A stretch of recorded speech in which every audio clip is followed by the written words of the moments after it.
this is the place to be if you want to watch the inside ropes from an Open Championship. The wind at the moment, 10 miles per hour. It's 18 degrees. I've taken my top off, Pete, which shows that it's warming up for the viewers that have been with us from 7:30 a.m. this morning. A little bit cloudy. I think the sun's trying to make its way through. We've got Dustin Johnson on my right-hand side heading off. Good luck, DJ. And yeah, it's a place where the last few shots before their first tee shot are hit, and you can feel it's the business side of things now. We've had a lot of the players and coaches talk to us over the last few days and in jovial form, but right now you see a difference on their face, don't you? I think for us as well, what's been happening out on the course so far with the scores, for the fans watching, it's only going to make things better, because people like DJ, you know, players of the highest caliber are looking out there, they're seeing Cameron Young 7 under through 12 holes and thinking, just get me out there. Yeah. Like, get me out there. The course is gettable. You're not going to obviously win a tournament on the first day, but you can get a lot of people out of it. Yeah. Like, if you go out there and you shoot a really, really good score, set yourself up for the week, then everyone else is chasing you. And I mean, yeah, Cameron Young, I reckon 62, 63. Okay. And I reckon there's going to be 8 or 9 65s out there. Rory, what will he shoot? We want to know, don't we? We will find out in the next few hours. We've got Henrik Stenson just to Pete's right-hand side, and yeah, a winner at Troon in 2016, and actually had a great finish here when the Open Championship was here in 2010. Was tied third back then. What do you make of Henrik, and what's he doing right now? I just spoke to his camp, and everyone's pretty eager to just get out there. They tee off in about an hour's time. I mean, what he's doing right now is going to be key for Henrik. When you get out on the course at the moment, the fairways are so brown. Yeah. They're glassy. Like, they are running as quick as most people's greens will at home at the moment. It's so difficult to hit it absolutely perfectly off that lie. It's scary at times. Yeah. And Henrik, you know, we know when he won at Troon, the actual ball striking that he possesses is just absolutely phenomenal. It's going to play into his hands. I'm so excited. I'm not cold, I'm just excited. Henrik Stenson is playing with Russell Henry and Podgita, who we've just had a view of. And I did speak to his parents. I mean, the beams on their faces, they were smiling from ear to ear that their son, 17 years young, it is a massive story, a massive experience for somebody like that. So they're 12:42 in about half an hour's time. 12:42, 13:15, 1:15. DJ just walked past us with Adam Scott, the nearly man at the Open Championship, and Mark Leishman as well. So these guys will be heading to the green, maybe to do a few putts. Who knows? Adam Scott's just walked past us on the left-hand side, dressed all in white. Looking forward to seeing him out on the course. Yeah, he looked nice and happy, nice and relaxed. I think this is the group that many people are going to be waiting for here. Woods, Fitzpatrick and Homer. That is an all-star group. And to see Tiger get out on the old course, I reckon if he's not going to pull about 8,000 people around with him, I don't know how many are going to be following him, but it's going to be an incredible crowd. Jordan Spieth, Jon Rahm and Harold Varner III. We've spoken a lot about Jordan Spieth over the last few days. Who have you got your eye on out of that group? I think Spieth. He's got the history here. He seems to be a little bit inconsistent with his form.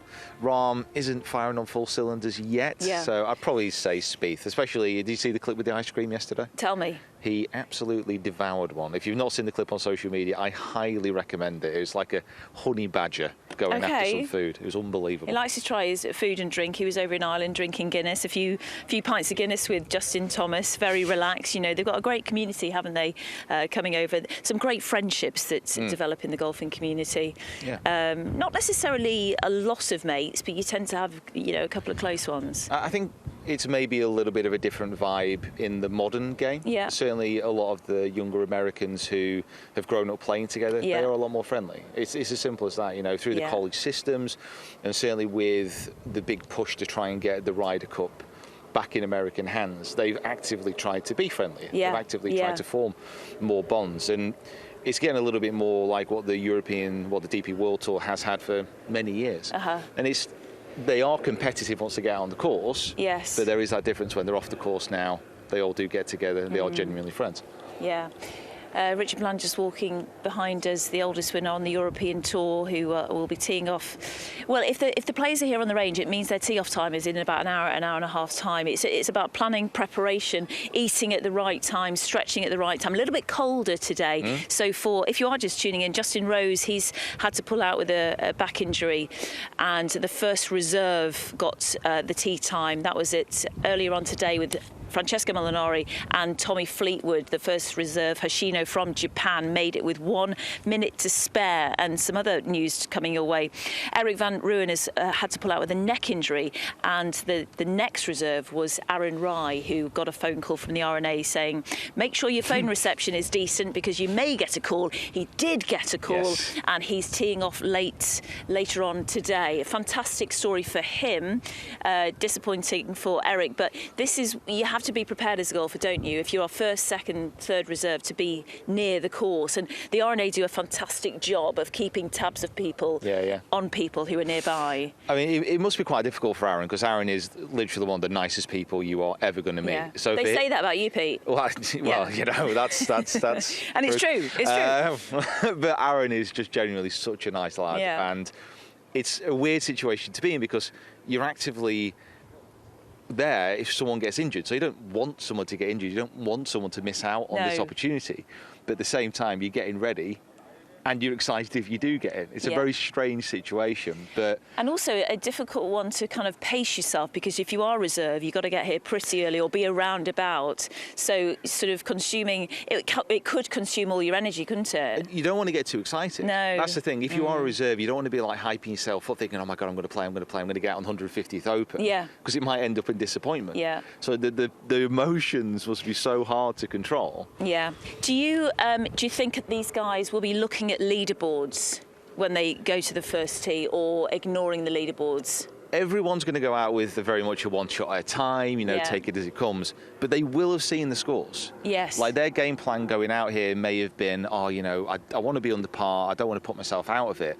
A lot of them now are going to be thinking, I'm going to have to start going low. Yeah. Because there's not going to be any backing up out there. Yeah. It's playing as easy as it's going to play. This is the easiest of the in it this week. Now, a lot of them are going to be looking at these conditions and thinking, you know what, I'm just going to get out there and get after it. And what's the wind going to do this afternoon? Is it set to stay the same? It's going to stay the same. Yeah. The wind has shifted slightly, so it's a little bit more down on the last rather than straight across. But really, it's 10 miles an hour max? Yeah. At the moment. We're going to stay down here, but for now, let's get to the commentary box. Thanks, Di. All good stuff down there in the range as we look at Henrik Stenson starting his warm-up, former champion when he defeated Phil Mickelson in that epic battle at Troon. Jay Townsend joined in the box by Tony Johnstone. Tony, what are these guys doing when they go out on the range to warm up? It's not fun and games anymore. It means something. Yeah, the gun's about to go. All the homework and preparation really was sorted by yesterday, and I think, this is basically, it's a warm-up session. It's not a practice session. The practice sessions are done prior to the tournament and after the round. This is just to loosen up, get your eye in, get your hand-eye coordination worked out. Every day is slightly different. Every golfer knows that when you get out of bed, your body's different, everything, your attitude's different. So, yeah, a guy like Henrik will just be working on his timing, making sure his glove fits properly. And everyone is nervous, even when you're a former champion like Stenson. Does hitting the first practice ball, does it kind of soothe things down a little bit? And then obviously the big nerve is the first tee shot. I always felt with the first practice shot that if I made contact, there was a sense of relief that I didn't miss it. Because you know what, if you're at the Open, if you're at any professional event and you're on the range before the first round, if you don't have, it's not nervousness, it's anticipation. If you don't have that, you're actually in the wrong line of work, because it just doesn't mean anything to you. I 100% agree. What's the point if it doesn't mean everything to you? In practicing, the wind has died down a tremendous amount, but all week practicing, it hasn't really been a practice week because there was that strong left to right breeze across the practice ground. How would you deal with something like that leading up to a major championship when you have terrible practice conditions? Well, I'm probably the wrong one to ask, Jay, because I just couldn't treat the majors as just a normal week. A guy like Jack Nicklaus said, it's just another week. I used to get so pumped up and I used to overwork. I used to grind myself into the dust. By the time I got to the first tee, I was absolutely exhausted. You know the feeling, because you're so excited. It means so much. This is really cool stuff here on screen. We're going to take Henrik's tee shot that he's hitting right now off of TrackMan and superimpose it on the first tee. Now, certainly not a driver shot, especially with this tight hole location up on the left side. So this is all TopTracer technology. 282 yards, 164 mile-an-hour ball speed. That's not fast for a guy like Stenson. No, he can wind it up, and you know it's what we said. He's basically stretching the muscles, just loosening it up, feeling the swing, feeling his body out. But you know, when he gets out there, Stenson can find another 30 or 40 out there. And we always have a pretty good idea on Stenson how he's feeling. Is he hitting the driver, or is he hitting the driving fairway metal? The 3-wood, the 2-wood, whatever it may be.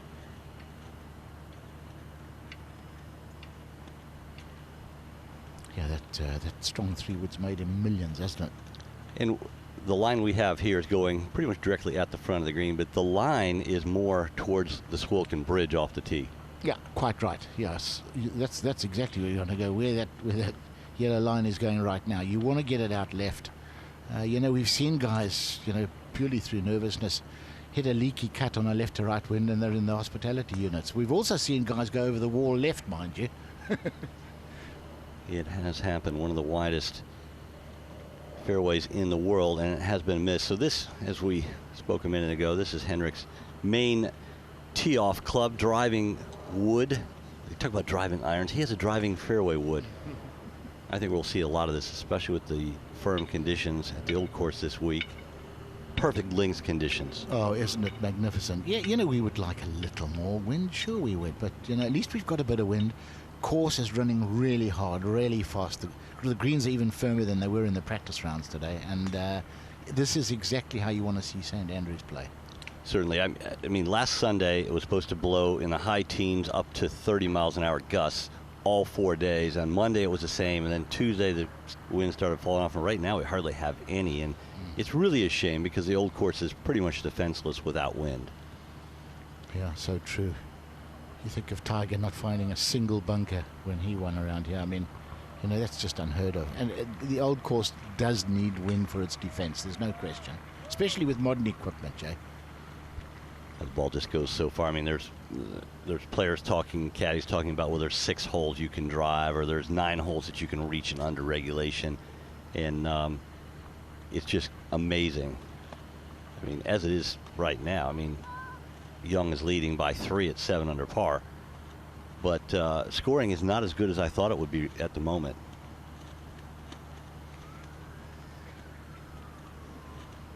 Well, we have eyes and ears everywhere, and let's go and find George. It's been a busy week for most people, but especially for Grant Moyer, who's part of the rules team and the course setup. Grant, the championship is finally underway. That must relieve a bit of stress. It's great to get balls in the air. When it comes to Wednesday, you're just desperate. I'm sure like the players are, but all of us involved in the admin are just desperate to get going. So it's great to get started. What are some of the challenges and some things that satisfy you about setting up a course for a major championship? Well, as you know, in the UK and Scotland in particular, you're always looking at weather, and I think what's been a bit tricky the last couple of days is we've had it windy, but we've known that the wind was going to calm down a bit today, so it's setting up for a calmer day while you're still in the midst of the wind. But we're happy with where we are. The greens are really firm.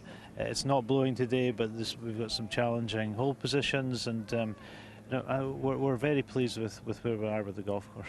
Yeah, that's one part I love about your role, is looking at the conditions, and you can change the pins so late in the piece. How important is it to be up to date and make sure with the wind changes and the conditions that you're ready to change everything up?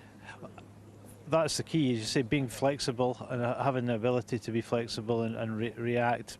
Can be quite late in the day to changes in weather. We've not really had to do that here because it's been as we predicted, as was predicted to us. So, but being flexible is important. Yeah. How many Open Championships have you been involved in now, and where does the 150th rank for you?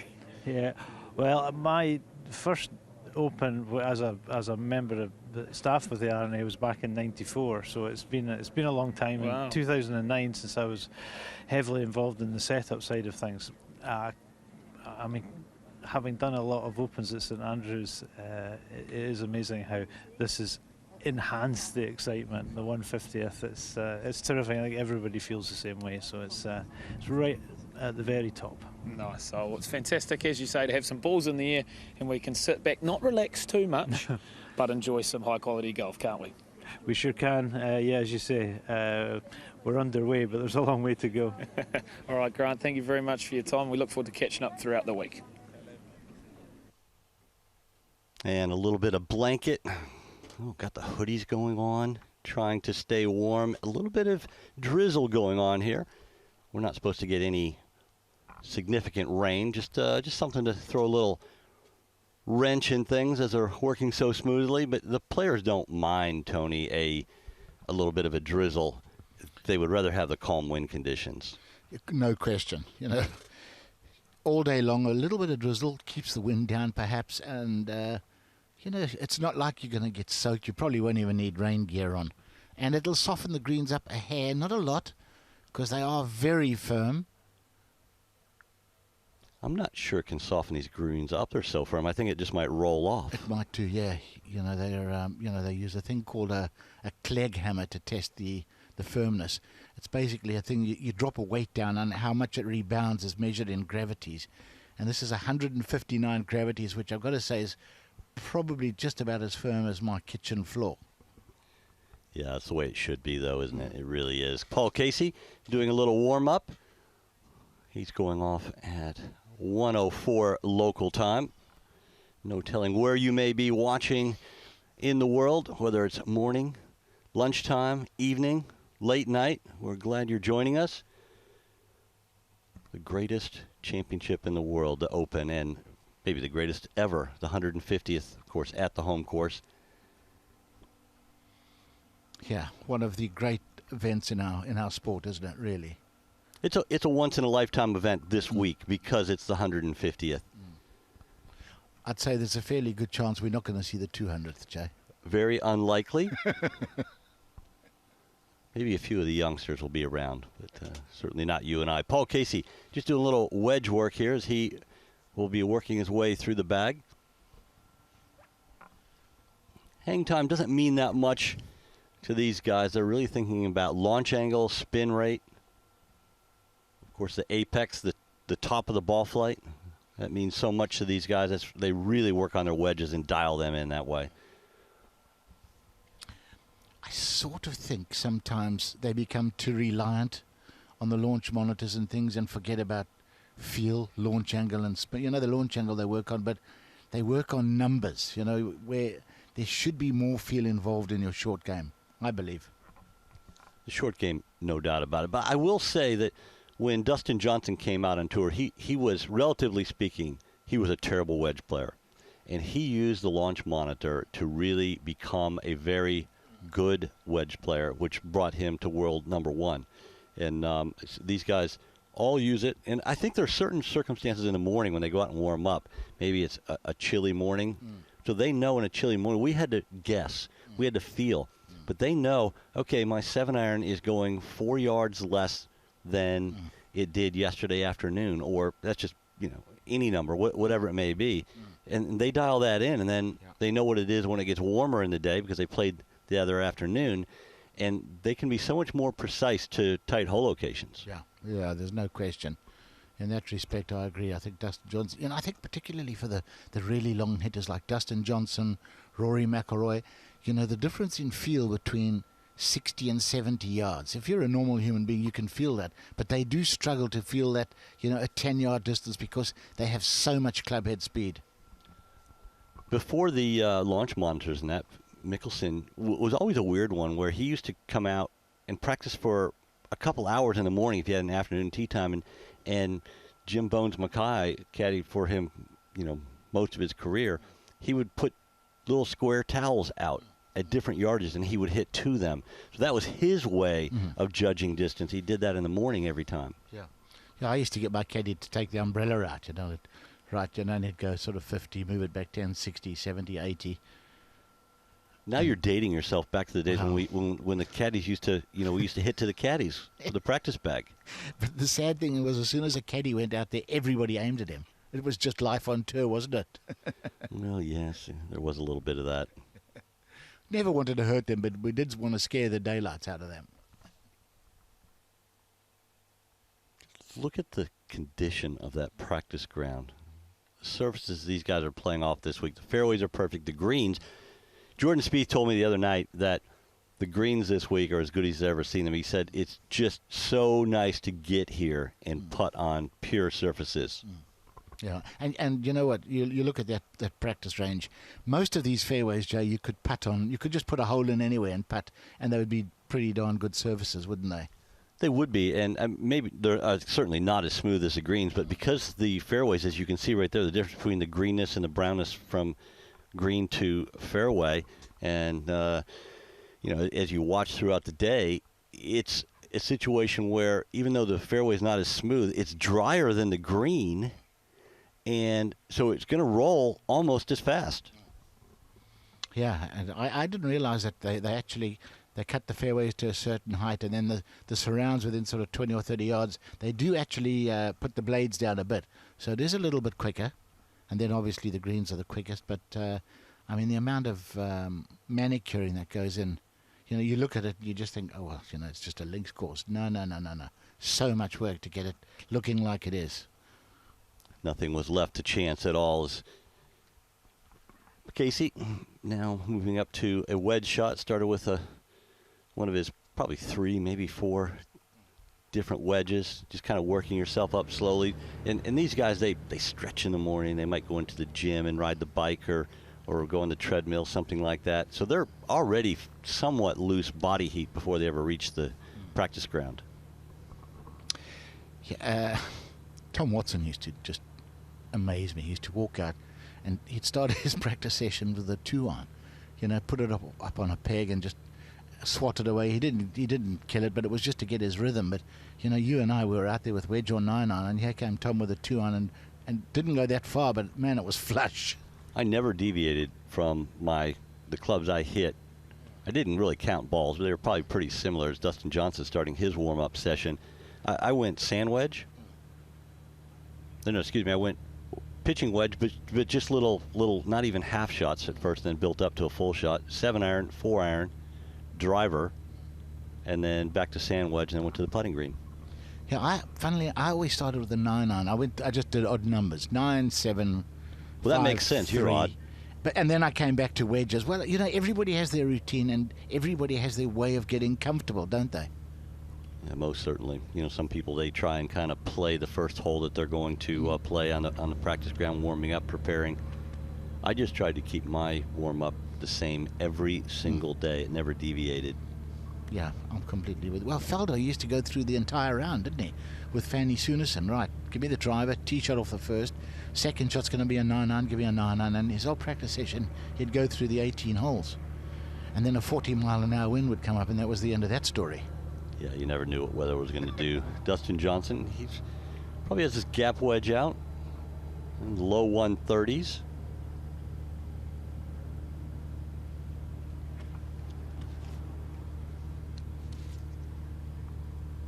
And just good look at his feet here. Look how quiet his feet stay. Beautiful balance. Every good swing really starts from the ground up. It's like building a building. If you don't have a good foundation. But you had happy feet when you played. Your feet kind of went all over the place. Yeah, no, I did it was more than a shuffle, wasn't it? It looked like I was actually on, one of these dancing talent shows. God, I don't want to picture you. You don't, do you? I can see it in your face. I was trying to the thought of, oh my goodness. No. And everything moved. It was Dennis Hutchinson said I had more moves than a can of worms. Pretty much summed it up. Here's his launch monitor, the little grey box, as you said, Jay, exactly that. And they have a little peep on it and have a look at every distance. There we go, little What's the launch angle? What's the spin rate? And I think it's really down to they're looking at those three things: launch angle, spin rate, carry distance. Yeah. Because once it hits the green, you're no longer in control of the golf ball. It's down to the elements. Yeah. And you know, I think these launch monitors made such a difference to coaching technique, because you know, when we played the tour, you had all sorts of swings, weird and wonderful swings, you know, that was more feel orientated. And you think of a guy like Eamon Darcy, you know, if you saw him on the range now, if he walked on the range now, the youngsters would have a chuckle. But you know, I think the launch monitors have narrowed down swing technique, and when you walk down the range now, there are so many fabulous golf swings, aren't there? You know, just one after another. You think, well, that's a nice action. Next guy, oh, that's a beauty. You don't see many unusual, unorthodox actions now. Well, we grew up in Eamon Darcy, perfect example. You're bringing out one of our contemporaries. You know, we didn't really have a video and that type of thing. Now, earlier on today, George was out and about. Let's see what he found. Well, preparation is key here in major championships, especially at the Open. What the players do is obviously they get set up on the range and they start thinking about what technology works and how, and they'll get dialed in. They'll spend hours on the range trying to work out what part of the technology they love the most, which different clubs. Now, a lot of them are changing to 2 irons to get the run here at St Andrews. And where do they get those 2 irons from, you might ask? Come with me. Right off the back of the range, we come through this tunnel, and all of a sudden you've got all the tour trucks. So these tour trucks are at every major event throughout the season. They drive all over the show, follow everyone around, and boom, they're just set up, as you can see. Callaway, Wilson, Nike, and they've got everything you need, all the nicks and crannies, everything. Look at it all. We've got Shrixon, we've got Ping, and this is, if you're a golfer, this is where you love sneaking into and you get your new bits and bobs. Now, what have we got on this one? Sounds like a bit of work going on in here, so we should check it out. Okay. A lot of movement, a lot of activity. And here we go. Come on in to the tailor-made truck where all the action happens. We've got Mark here, our main man. How's it going? Mark, how are you? Good. Hey, great to see you. Looks like you boys are hard into the action here. Pretty quiet at the moment. Just been busy. So what goes on in this truck, Mark? So yeah, this is our European tour trailer. So obviously we've got the same thing that goes on in America, but when all the big guys are in town, this is the base for all the players. So this is the players' kind of home. This is where they get all their equipment sorted, all their soft goods. They're kind of those cool staff bags you'll see, the tailor-made staff bags. This is where they come to get everything. So we can do pretty much anything and everything in here. I'm happy to show you around a little bit in a sec if you like. But yeah, everything, wedges, woods, drivers, putters, we got it all covered on this truck. Yeah, and like there's a lot of nooks and crannies and some technology I've never seen before. What are some of your favourite features here? Favourite features, I guess, things that I guess you don't get with your regular retail stuff. Some people are always surprised about the fact we can bend like metal woods. So we'll use this little machine here, clamp a little wood into there, and we can bend a little bit of extra loft, bit of, flatter, a bit more upright. Just something, the smaller details we work with, I guess, that you don't get, I guess, with off-the-shelf stuff. You look back here, we got some of the all our what we call little swing weights. So we're just working to kind of slightly smaller tolerances. So we've got dozens and dozens of different weights there that we can just, like say, when you're working with the best players, every little gram or every little 0.1 of a degree of loft or lie angle counts. So you're just working to those smaller tolerances, and just with all the equipment and everything we got on here, that's the kind of things we work to. It's amazing how much detail goes into this, isn't it? Yeah. And what do we got, all the different shafts here? Yeah, so these are all the different shaft manufacturers. They supply us the shafts for use with our players. Obviously, you see up the top there, we got a lot of our kind of contracted guys and some of the players that play our equipment.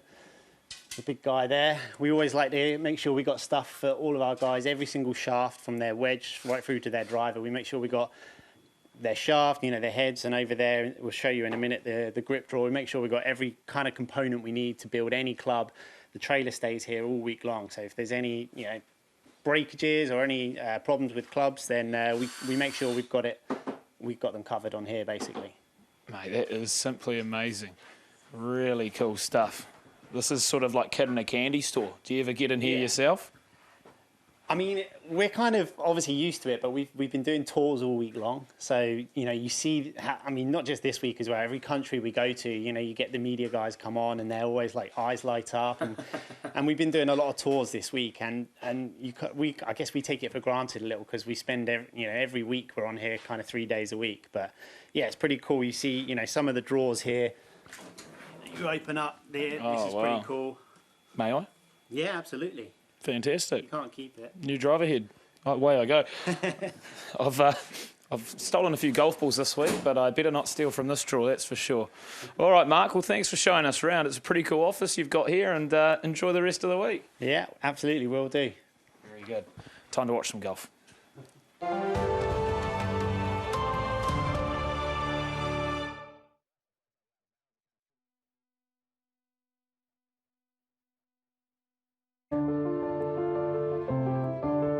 Without your support, I don't think I would be a champion right now. Thank you. Cedric, thank you very much. I've never enjoyed a walk more than I did coming up the fairway at St. Andrews. He's done it.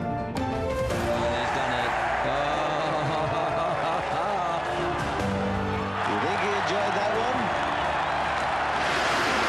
Man, this is awesome.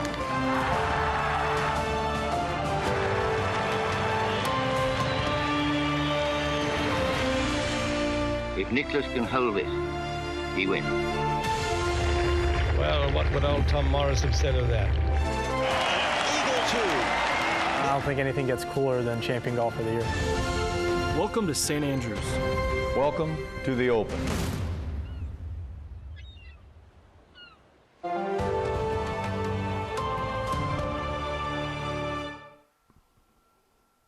Such amazing history here at the Old Course and throughout all the 149 Opens that have taken place prior. Sergio Garcia, he's in his final stages of preparation, Tony, going with some drivers.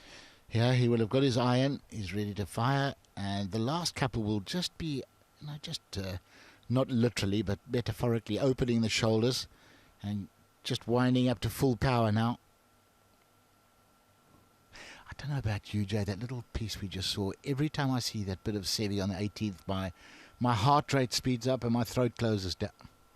He was so amazing. He really was. He engaged everyone. Didn't matter if you were a superstar or a rookie on tour. He was always so nice to me, oftentimes walking by, offering a little tip for technique and that type of stuff. And he was a very caring guy. Really, we lost him too early. And a great sense of humor. Man, we all used to have some laughs with him. Right, Sergio, what's going through your mind? He's always been very meticulous with the setup and the grip. You remember he had that issue with the grip, must have been a long time ago now, 15 years ago, where he used to re-grip it about 30 or 40 times. He just couldn't pull the trigger.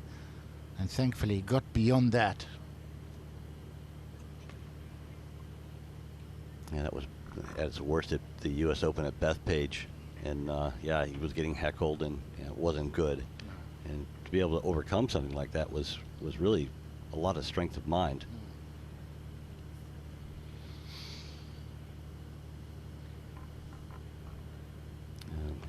Watching Sergio Garcia is Di Stewart, and who is she watching now? Who are you watching now, Di? Oh, thanks, Joe. I respond to most names, I really do. I'm here with Jamie Redknapp on the range. Oh, I'll take both. Here with Jamie Redknapp on the range. Jamie, great to see you. And you, Di. Yeah, what's it like being here at the Open the 150th Open Championship at St Andrews? It's magical, it really is. When I had the opportunity, I had a little bit of work on the last couple of weeks, and I got a little void where we could come up for the day, and I brought my son Charlie up and a couple of friends. We arrived this morning. Great. And we're very fortunate to sort of experience the whole, Yeah. St Andrews, and then to be on the range here and watching people like Dustin Johnson just behind us hitting balls. I love it. Oh, it's amazing. Are you picking up any top? I mean, you're a decent golfer yourself. What do you play off? I play off 4. Yeah, great. And I know you play regularly here at the Dunhill Links Championship. Yeah. So what is this challenge like, this old course? It's truly, it's a one-off, because sometimes you can hit the ball and get a little, get unlucky on certain holes. But it's just a joy, because when you walk up the 1 and 18 and you just feel like you're just at a place that's so special, that so many heroes have walked up and down, so many lives have changed playing these great holes, and the experience of playing 17, and you try to say to someone that that's where you got to hit it over the hotel there, and that's where it is.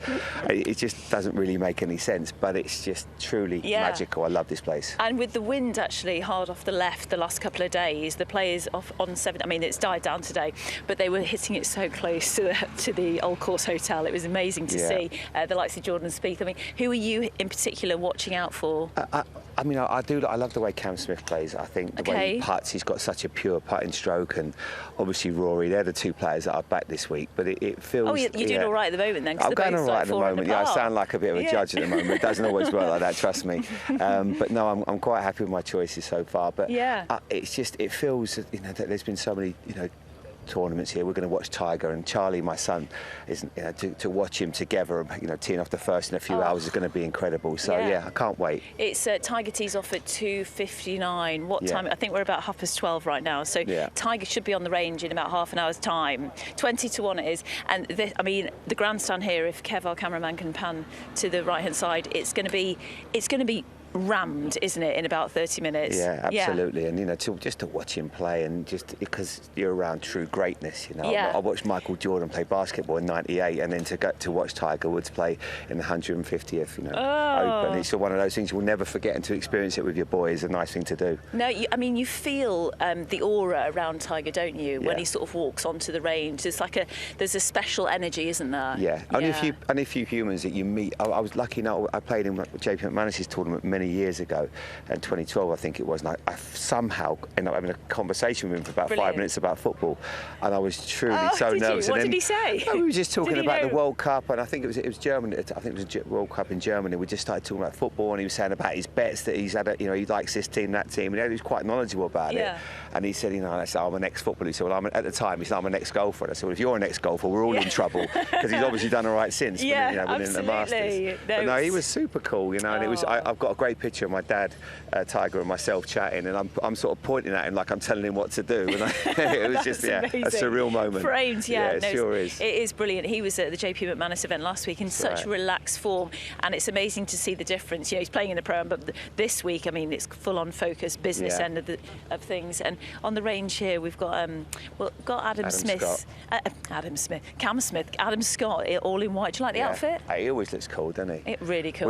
He's a member of Queenwood, so I always see him there, and he's a super nice guy. He's always friendly to all the members, and I just love his swing. Yes. When he sets up to the ball, it just looks like he can't hit a bad shot. Yes. It's just a thing of beauty. We remember the Open Championship 10 years ago, which he nearly got. Won it, Should have won that one. Hit it in the bunker, didn't he, on 18? He certainly did. I mean, it's great that you're such a massive golf fan. You remember these shots, don't you? And ingrained in your brain. Well, I had a bet on Ernie. That's why you remember. I remember it well, trust me. I think I backed Ernie at 33 to 1. You're joking. You're joking. So you were happy, but also, it's sad for Adam, Exactly. But I was, it was quite surreal, because he played so well. And Ernie on the final day was just chasing, and then on 18 he obviously made birdie, and then Adam I think made bogey, and Ernie ended up winning it. That was it. It was so close. Can he do it this week here at St Andrews? But we're talking about DJ as well. What stands out to you about DJ apart from that last moment? I did. What did he do? And then he turned around, but he's now focused. Do you know what he's having a bit of a giggle with his caddy. Yeah, it's the size of him actually. I was really surprised how tall he is. He's a great, really looks tall. like a great athlete, doesn't he? Yes. As well as a golfer. He's got a lot of strength, and he's He is a talented athlete, Yeah, and he really is. We'll see what he can produce this week. This links course, going out and back, I mean, it's truly unique. You never, having played it so many times, you never really know where your ball's going to end up, do you? And the fairways are baked, the greens are absolutely perfect. We're expecting, some of the guys, the commentary team have been saying they're expecting a score of kind of 63, 62. It'll be interesting to see if these guys will be looking at leaderboards when they go out this afternoon. But which group are you going to be following? Are you going to follow the crowds or stay here and go have a bit of corporate hospitality? We've got a little bit of that as well. We are lucky, Di. But Charlie and my friends will. Come on, Charlie, come in. Come and say hello, Charlie. Come and say hi. You're a big golf fan. Oh, no, I try and play as much as possible. Not Yeah. too often, but it's hard with school. But now I've finished, play a lot more and try and give it a go. Yeah, no, it's always good fun though when we play. Oh, awesome. As soon as I beat him, I think I'll probably quit forever. Okay, so your dad's better than you, is he? Oh yeah. We've got another few years yet. Okay, you've got far too much better. He hits it a lot further. Does he? How far do you hit your drive then? Depends, about 40 yards off the fairway most of the time. But when it goes fairly well. Yeah, great. So and I mean, what's it like for you to come up here? Is this your first time here? No, I played it about 5, 6 years ago. Yeah. And we got rained off on like the 13th, so it's nice to see it now. And obviously, see these guys make it look a lot easier than I did. Yeah, it's really cool watching them drive, isn't it? It's fantastic. Well, listen, guys, enjoy the rest of your day. You got your mate here as well. Give us a wave. Give us a wave. That's Robbie and He's Robin. smart. Yeah, I'm super happy to be here. It is a really special time up here. It's the 150th. Guys, thanks, Charlie. Really good to speak to you. Jamie, have a great day. Yeah, really good to see you. Thanks so very much. Yeah. Okay, back to you guys in the box. Great stuff, Di. Thank you very much. Always interesting to get. Well, that's not your regular punter, but it's nice to get the punter's point of view. Absolutely. I mean, Jamie Redknapp, people around the world, if they are not football followers, one of the best that ever lived coming out of the UK. Mad keen golfer, as so many of the other sportsmen are, all the various sports, motor racing, tennis. Scottie Scheffler, world #1, warming up. When you watch Scottie's game, what do you see? What really strikes you, Tony? Well, I mean, obviously the footwork is different, but there's a reason he does that. Apparently, I was told last week when he was about 10, he used to go and play with a couple of the pros, and he used to just try and hit it as hard as he could to try and get up there somewhere with them, and that's where the fancy footwork came from trying to just slaughter his drives. But the rhythm, obviously, he just does everything so well, and he's just such a nice human being. I loved it after winning at the Masters. They said, "What did you do on the Monday?" I said, "Well, just spent the day mowing my lawn." He's just so human. And he missed the cut last week, Jay, but in some ways that might not have been a bad thing, because it blew a hoolie on the weekend, and that can blow your golf swing out the window. Yeah, it certainly can. I thought the most interesting thing I've heard Scottie Scheffler say was when he first became world #1, his first press conference following that was at Augusta when pre-tournament, and they were asking him about it. He goes, I never really thought I was that good of a golfer. I just kept practicing and hoping I could get better. And here he was coming off of, 4 wins. And that's just the guy he is. He's just a regular guy. Mows his lawn the day after winning the green jacket. Down to earth, so approachable, such a fantastic guy. I think he's near impossible to root against. Yeah, now, if you're rooting against Scottie Scheffler, you need to go and see a psychiatrist, because there's definitely something wrong with you. It's your issue, not his. And we're superimposing the shots on the range of Scottie Scheffler onto the 11th hole, the Strath hole, one of the best par 3s in the world. So it's really cool stuff here. And clearly he doesn't know where we're sending his shots, but he might pick a different club. But it is really cool stuff to see. Just slightly downhill. That hole never, when you stand on the tee, never looks downhill, does it? No. In fact, it looks like there isn't a hole. It's so difficult. You make any mistakes there. I mean, if you find that front right bunker, man, you could be there until you start your pension. It's really amazing. Amazing technology. It's really cool. Clearly, he just changed clubs. I think we need to go to number 8 now. If we could switch over to number 8, because it's 201 today. So he's now got the 201 club out. Yes. Now they've got that new back tee at 8. Man, different hole to what it was 20 years ago. And his coach says he's the hardest worker he's ever seen in his life of any golfer he's ever dealt with. So, you know, it's just rewards. Yeah, the one thing about golf, you pretty much get what you earn. Or you get what you worked for. Nothing is given. I'm always reluctant to agree when somebody says, oh, he deserved that. You never deserve anything in golf. No. You have to earn it. Yeah. Nothing is given. It's like life, isn't it? You know, you get what you've worked for. Sometimes, well, let's be honest, with a lot of guys in the professional game, you don't get what you worked for. You know, there's an element of natural talent. There's also an element of luck. The right break at the right time can change a career completely. Talking about things like that as you watch Scottie Scheffler, who's the greatest overachiever in your mind? The greatest overachiever, wow. And underachiever, that's my next one. Yeah, I'm going to get into trouble for this, you know. You're setting me up for a hiding here. Well, that's okay. I like that. It's not coming to me. Underachiever in terms of majors or in terms of... Just total talent.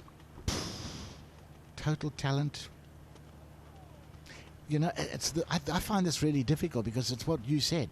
You know, you get not what you deserve, but what you've worked for. I'm going to have to think about this, Jay. I'm going to let you off the hook. We'll continue watching Scottie Scheffler. He's got it. Watch how consistent this flat carry is. 73, 72. What's this one?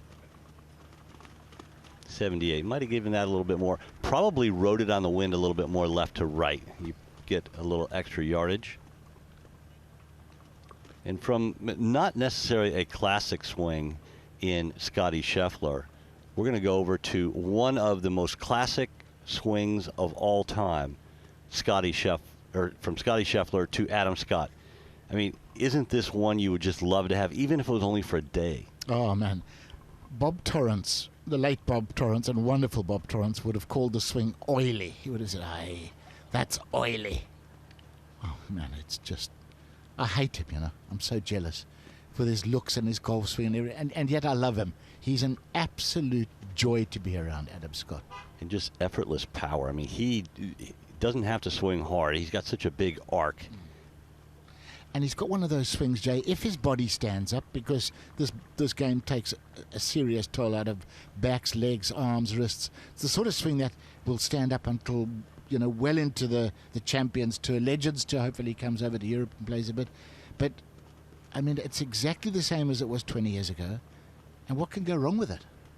Oh, amazing. We just saw the bottom of the club. That's his 2-iron. It's a driving iron. I think we'll see a lot of that from not only Adam Scott, but many players in the field this week.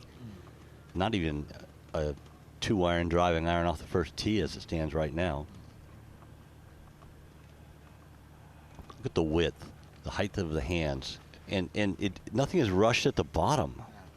I just want to get a deck chair and just sit there and watch, you know, the likes of him and Ernie warm up. It's just glorious to watch, isn't it? When you played with guys like this, did it feel, I mean, you had a pretty quick tempo. Did you feel like playing with a tempo like an Adam Scott or an Ernie Els helped your game? It helped my game watching them on the range. Yes, I always like to go and practice next day because it rubbed off. But then you'd get on the first tee and you'd feel two things playing along with them. A, you'd feel like their garbage collector because you felt like you were in the wrong league. And B, you thought, well, you know what? I've got a quirky, funny swing and I'm going to do these guys. But no, it did rub off during the round, didn't it? There's no question. Especially if you got a bit wound up and, you know, a bit angry. I'd like to just watch an Ernie and just, I don't know, it just made me feel better. Yeah, it's always nice to play with someone with great tempo. I mean, you're playing your own game in that, but sometimes you play with somebody or you practice next to somebody that you can kind of just pay a little extra attention to. I mean, I would, if I'd played with Rahm, I wouldn't have watched him hit a single shot because that would have rubbed off as well. I would have just been a flash and a blur by the end of the round. You know, Rahm has that short backswing, but when you think about it, it's perfectly set on plane. He doesn't have to do any manipulating on the way down. It is fantastic. You know, to swing it that short and that fast, Jay, we know how powerful you have to be. You know, he's got legs like oak trees. He's as strong as an ox. And with that, yeah, that simple short rhythm, the backswing, as you say, I mean, that's a swing. It should go for decades. Tony Finau has a similar length swing. The difference is Tony Finau swings on 2 planes, okay, where Jon Rahm is really 1 plane. It's so simple. Oh, ridiculous. But if I had a choice, I would like to swing, because I'd like to just stand and swing like that in front of the mirror and just, I would actually dribble and drool. You just want to be pretty like Adam Scott. That's true, too. That's never going to happen either. We're superimposing Adam Scott's tee shots right now onto the first. And clearly he's going to take it further left there. You can see the Swilcan Bridge over to the left. 250 to the shortest point on the right to the Swilcan Burn.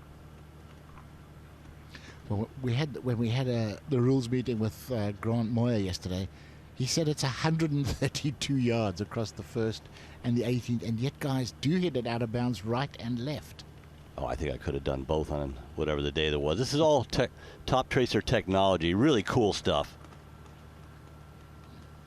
And there you go. That would be out of bounds to the right of the burn. Of course, he doesn't know what we're doing to him right now. No. It's better off that he doesn't. Get out there and say, Adam, aim left. Left. Aim left. That's probably about 2 feet from where the last one was. And that would be good with a back left hole location. Hole location today is only 6 on and 10 from the left edge. So the more you come in from the left side with your tee shot on the first, much better.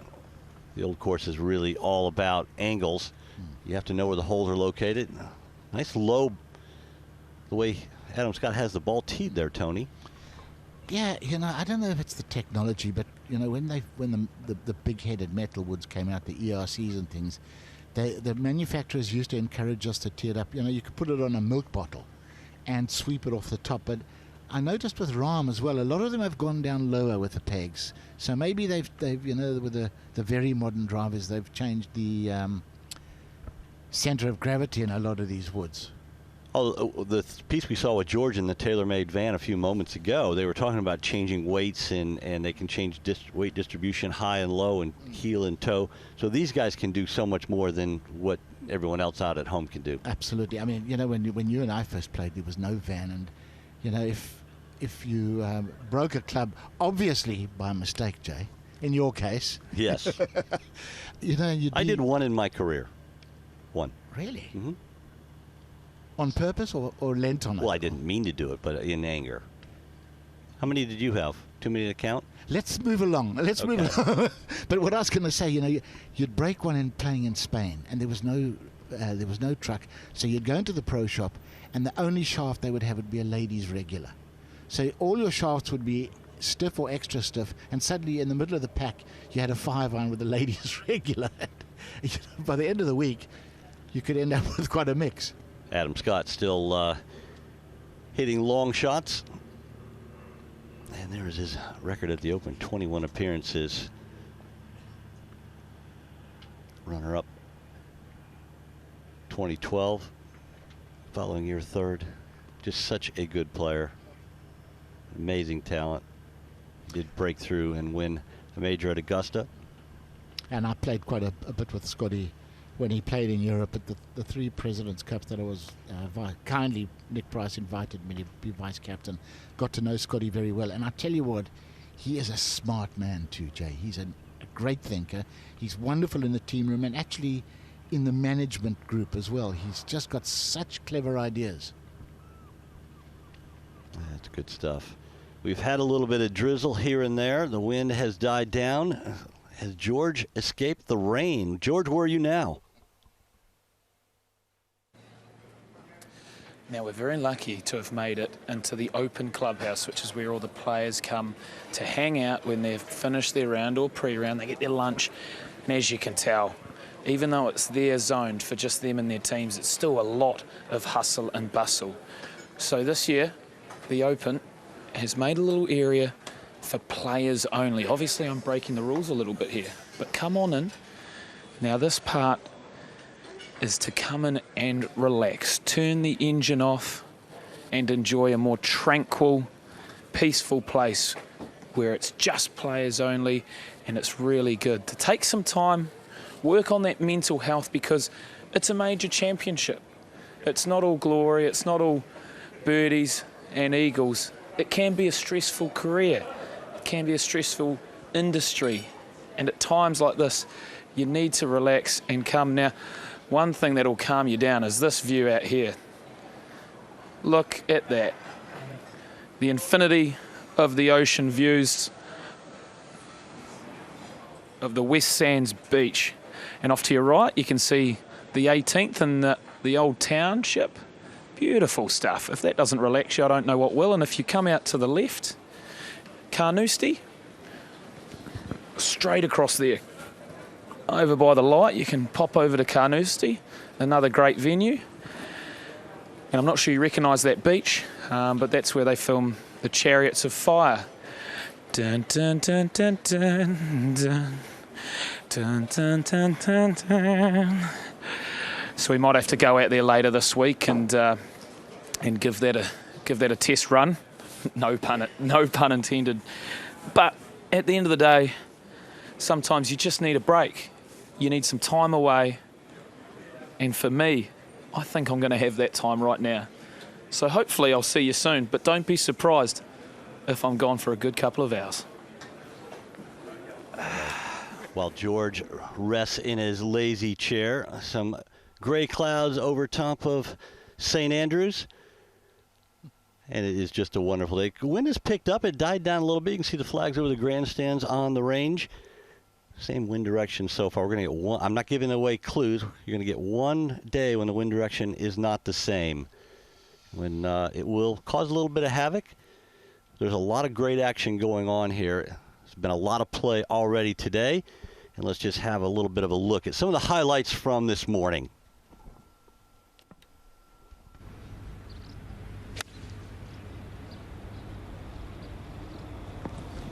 Twirl the club usually means it likes it well. There you go.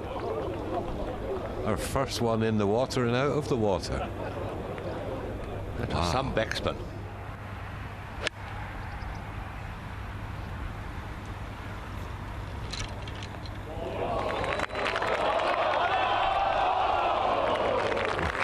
The best shot we'd seen was just beaten by a mile. What a shot from DeChambeau.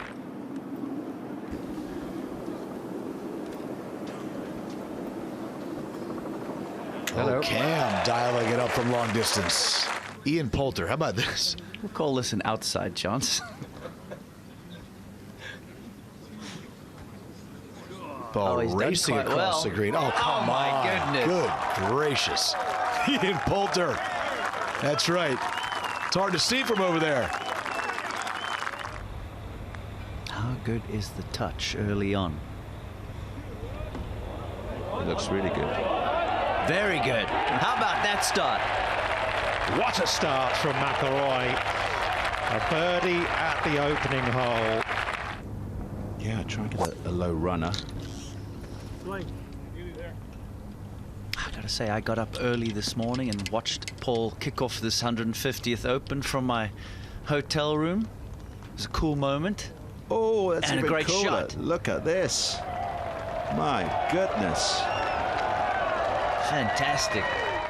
Barclay Brown at the 17th. How cool is this for this young amateur? Oh my goodness.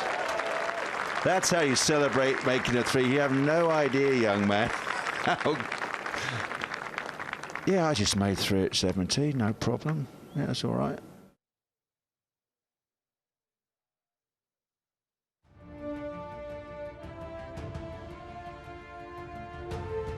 Some of the action, and let's look at the leaderboard. Cameron Young, 7 under par through 15 holes.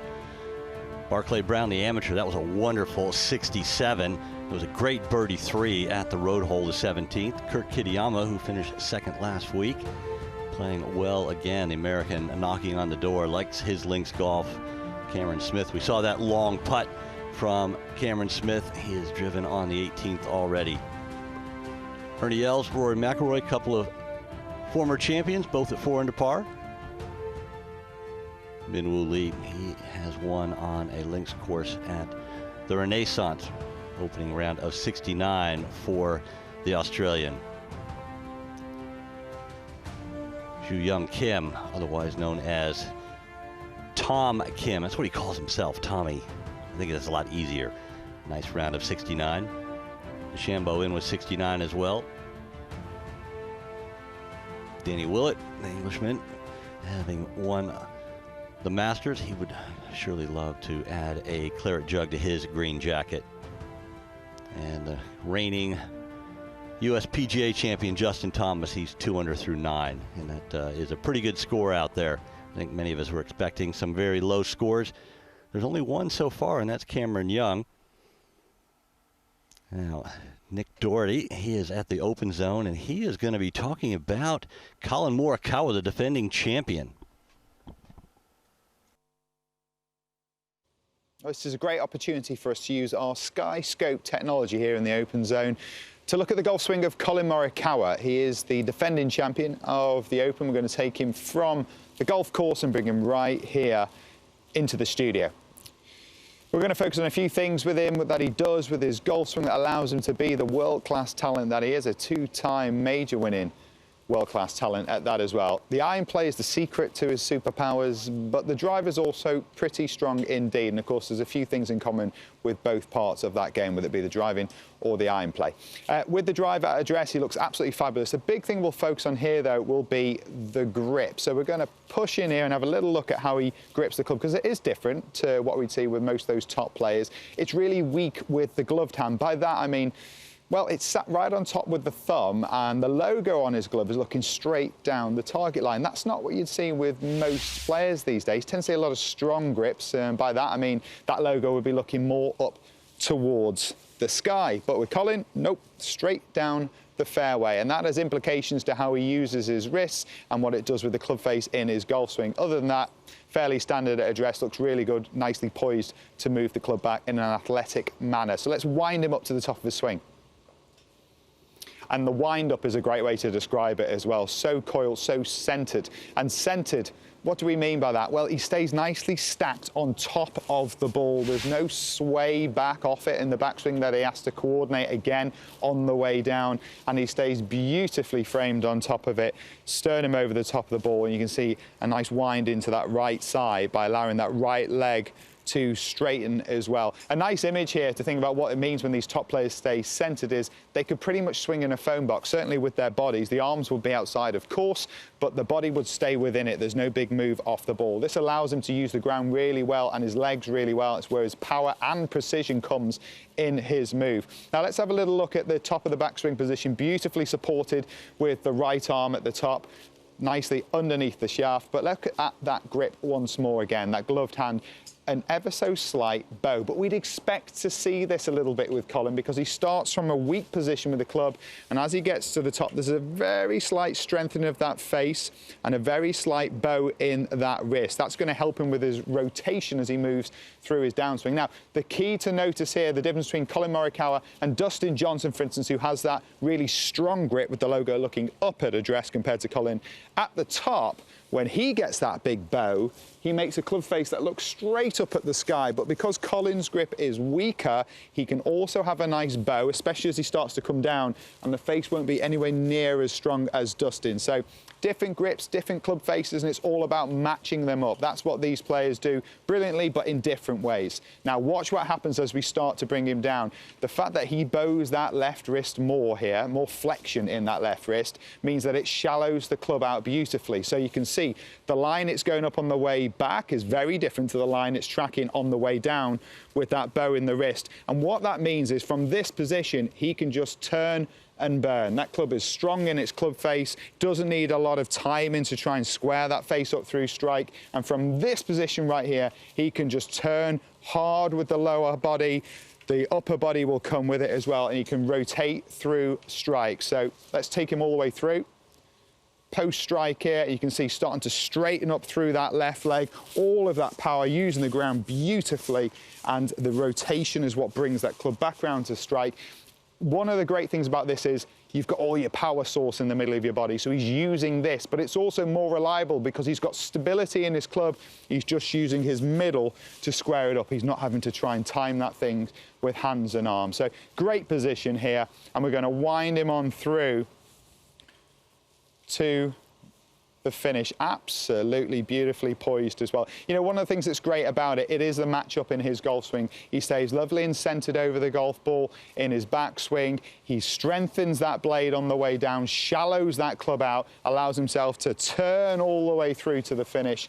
And with it comes precision and power at the same time. When he gave that Claret Jug back on Monday, he said it sucked to give it back. But when you look at that move of Collin Morikawa, there's a chance there might be a few more Claret Jugs in his future. Thank you very much. Down here on the range with Pete Finch still, and Pete, we're having a great time here, aren't we, watching the players as they warm up for the first day of the 150th Open Championship. And just on my left shoulder is Tyrrell Hatton, who tees off very shortly. He's in a group with Joaquin Niemann and also Scottie Scheffler, the world #1, who's had a formidable season. We'll speak about Scottie in just a moment, but in terms of Tyrrell, just, you know, a few more swings before his first tee shot. Had a great result at Royal Portrush back in 2019, tied 6th back then.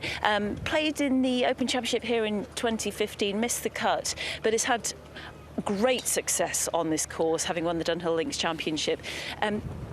I know David Howell is a massive fan of Tyrrell and thinks he'll do well this week. What about yourself?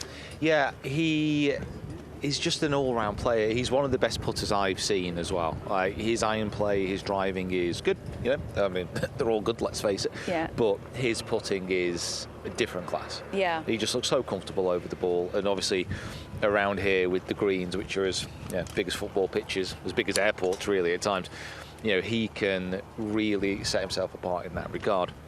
And the fact is, he loves it around here. You know, you can't overstate the comfort and the confidence that you get from coming back to a golf course, which you've won at, and which you've got the joint course record at as well.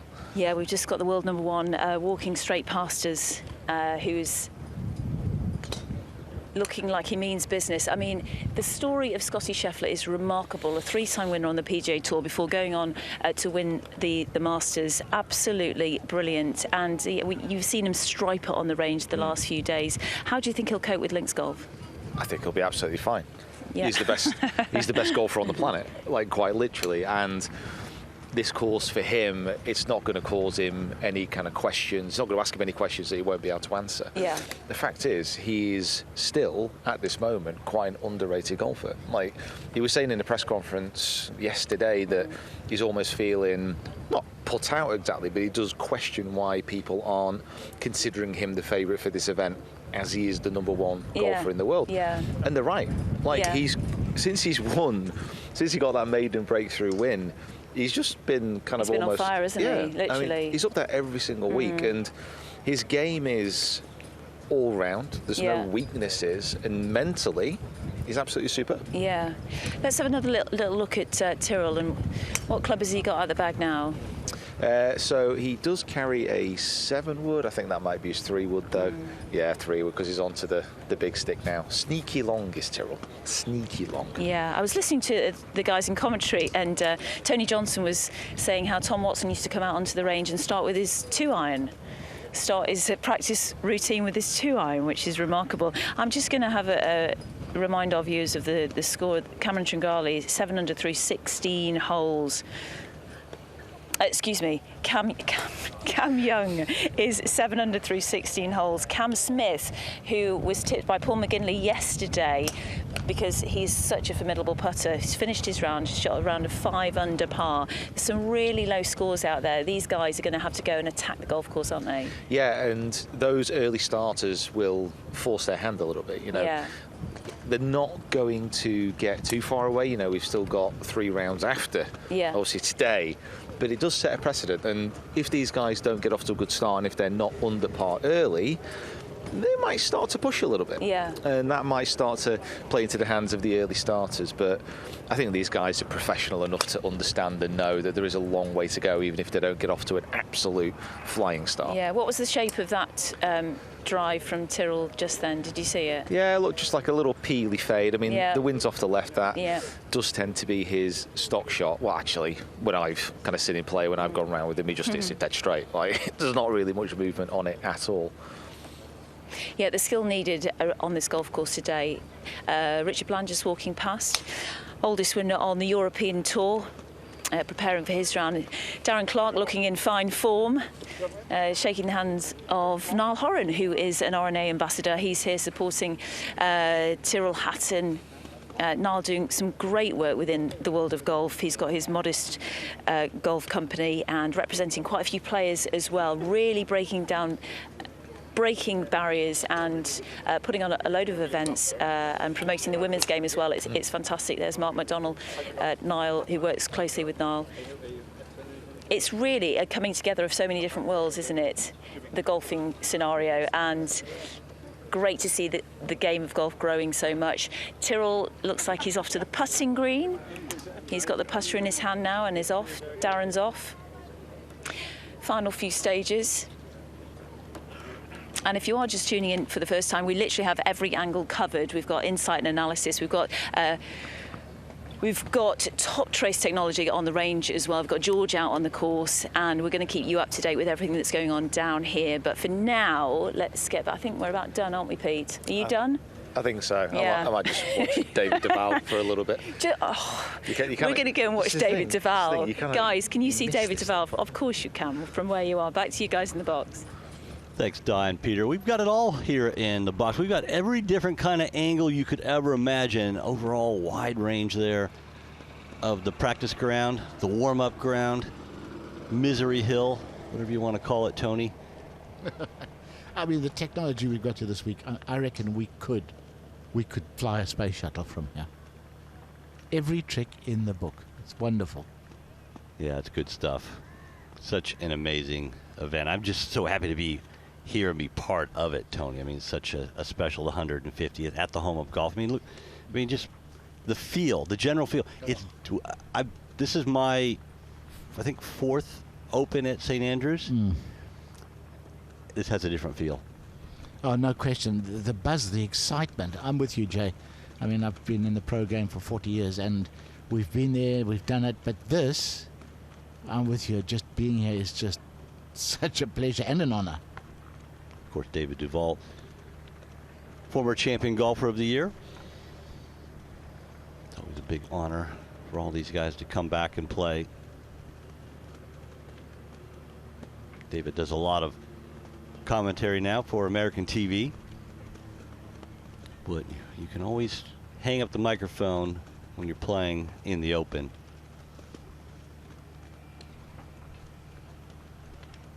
He's good at it too, Jay. I enjoy his commentary. It's honest and incisive.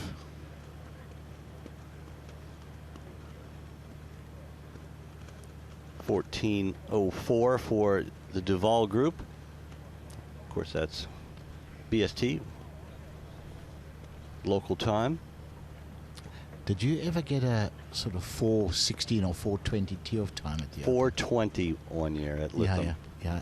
I had it about 4 times, Jay, and I mean, that's because you were so slow. They didn't want you holding up the field. Yeah, that's a very good point. But I mean, I'm ready to go to bed at 4. Well, that's your afternoon kip time, isn't it? Absolutely. What are you doing getting us on the tee? But trying to kill the day before that. Oh, it's torture, isn't it?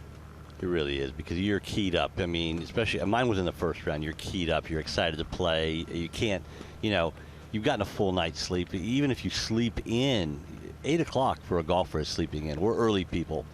And when you have that much time to essentially burn, whatever you want to do, you can only eat so many times. It's very difficult. And then you get the smart idea, I'll go and watch TV and watch how the putts are breaking. And the more you sat there, the more adrenaline you got going. You were exhausted by tee off time. Now from Duvall on the range, let's go join Henny watching Jordan Spieth. Spieth is such a fascinating golfer to watch, not just for his results on the golf course and the roller coaster that he's been on over the course of the last few years, but the incredible cerebral way in which he approaches the game, and in particular his swing. He's one of those rare golfers that gives us an insight into exactly what he's working on at any given point. And luckily here at the Open Zone, we have our Sky Scope, so we can bring Jordan right in and analyse a little closer exactly what he's trying to achieve right now. Before I get him underway, I'm going to demonstrate his practice movement, which looks a little bit funky. It's a bit unique. Let's remember that what he's feeling isn't exactly what he's doing in his swing, but what he's trying to feel is to get the club a little steeper on the way back. You'll see his elbows really close together, club out in front of him, and then a big shallowing on the way down. So you'll see a movement looking something like this. It's quite pronounced. Now, why does he do that? Let's start with the bowed wrist. That's a product of his weak grip. If he had a strong grip, that would result in a wrist cupping at the top, but a weaker grip typically results in the wrist being bowed. Now, his coach, Cameron McCormack, said that he's trying to set his wrist early and then try and get it a little bit steeper on the way back to allow for that wonderful shallowing movement that he does. So if we take him up, we'll see that the elbows getting close together and this getting out in front of him, that's to get the club a little steeper. Now, if I were to widen my elbows out, you'll see what happens, that the club gets stuck behind me. Now, the problem with that is if you shallow from back here, the club gets stuck behind you and you get that big high right miss. So he needs to be a little steeper on the way back to allow for that movement. Now, when he gets halfway down, you'll see that when he does it right, this right arm gets tucked nicely into his hips as they opened up. That's the slot. That's what he's looking for. From there, he can just turn his hips onto it and it becomes very simple. Cameron McCormack said that that is his safety blanket, that move, that shallowing is what he did so well in 2015 when he won the Masters and the US Open. He obviously did it well in 2017 when he won the Open, and that's exactly what he's trying to do here this week. So Jordan searching for that consistency, which I hope we see from him, but I also hope we see some of those Jordan Spieth fireworks that we love so much. Oh, it is great to see Jordan Spieth use his imagination around the green. He is really a thriller. And right in the middle of your screen right now, Aaron Rai, the Englishman, is in the field. He was an alternate. South African Eric van Rooyen had to pull out. Aaron Rai is in. How lucky is that? 1 year, I was first alternate. And, of course, I thought I was going to get in because Mark McNulty was in the field. And Mark McNulty, half the time it seemed like he had an injury and withdrew. I didn't get in. Luckily for Aaron Rai, he is getting in. Oh, that's brilliant, isn't it? And you know what? He's got the perfect mentality for this. You know, he does things his own way. You know, if ever anybody was going to start singing I Did It My Way, it's him. He's got the two gloves. He's very meticulous about everything he does. Very quiet, quite shy, but beautifully spoken, and a heck of a player. Good in every department. And he must just be, he's there right now trying to stay calm because he would have been over the moon when he got the phone call.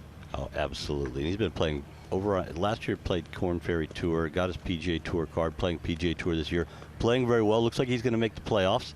So it's always tough, as you know, Tony, the first year you come on tour.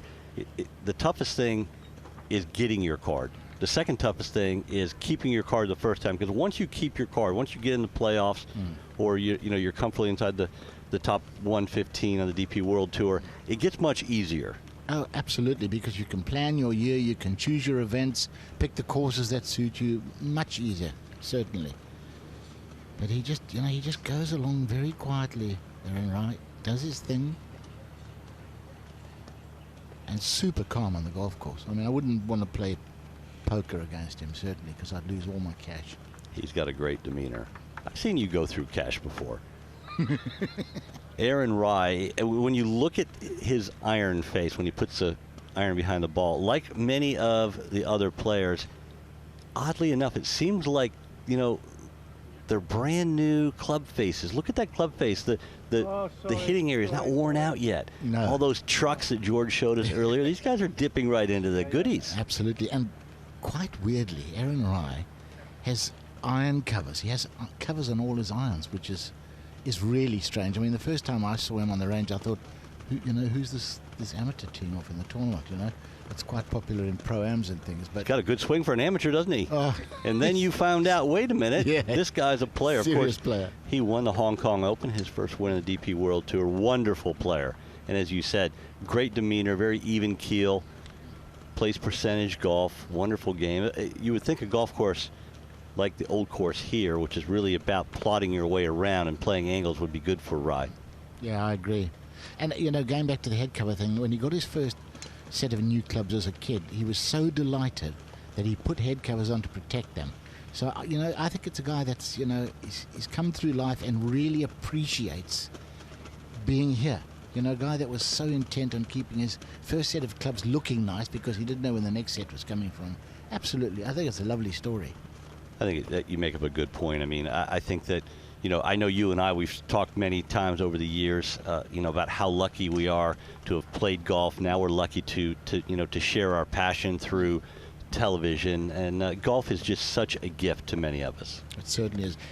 We've had 2 jobs that we absolutely love, Jay. How lucky are we?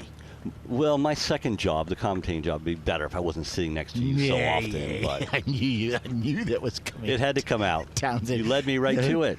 People would never know we've been friends for 40 years, would they? What do you mean? You can only be rude like that to people you love. That's true. That's true.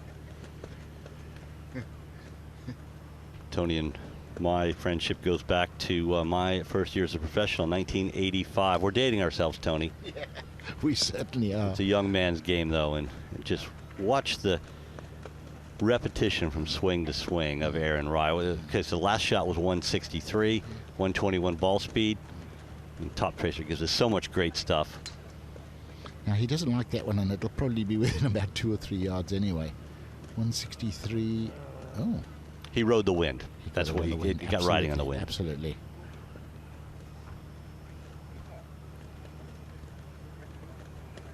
Aaron Rai prepares to go out on the golf course. Let's go out and have a look at my favorite golf course in the world. Let's look at some key holes.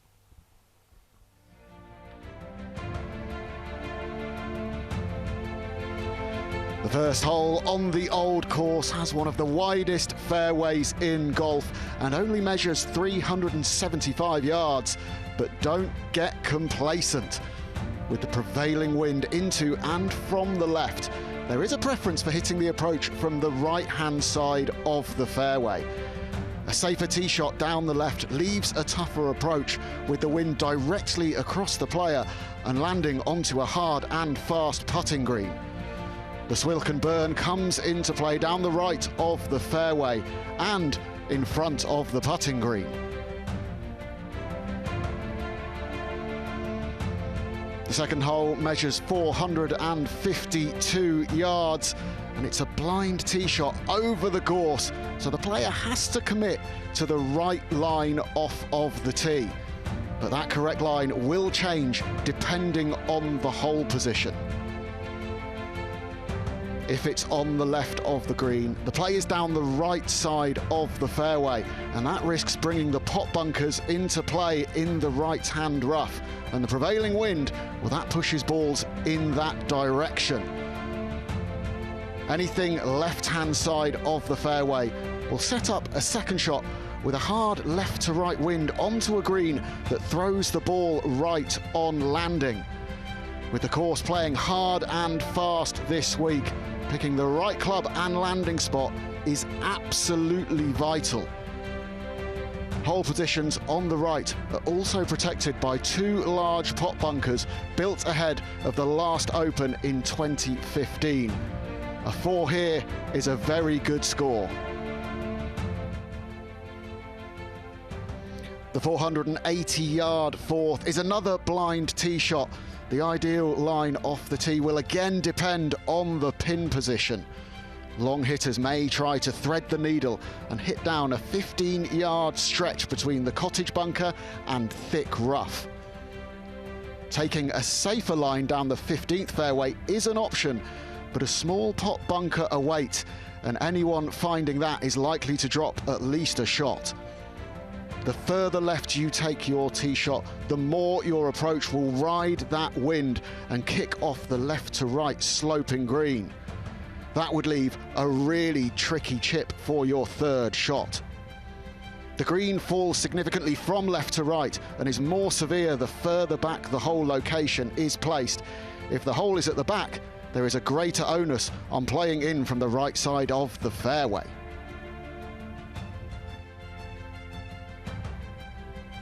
The second par 3 on the course is arguably one of the toughest greens in world golf, with severe slopes from left to right and a prevailing wind from the left as well. Everything feels against the golfer at the very far end of the links. The large hill bunker to the left and strath bunker short along the false front, and the drop-off at the rear of the green reduce the target area significantly. Any tee shot that lands to the left of the hole will result in a difficult downhill putt. Shot shape is important here, with many players hitting a right to left to hold the ball against the wind. The 12th hole only measures 351 yards, but it's deceptively tricky because of a series of fairway bunkers that can't be seen from the tee. The prevailing wind is often helping, so the longer hitters have a chance at taking on the green. Others will choose to lay up short of the bunkers, leaving a long second shot into a challenging, heavily contoured putting surface. The top level of the two-tiered green is only 12 paces deep and demands pinpoint accuracy when the flag is located there. Whatever weather conditions, this is a great opportunity to make a birdie.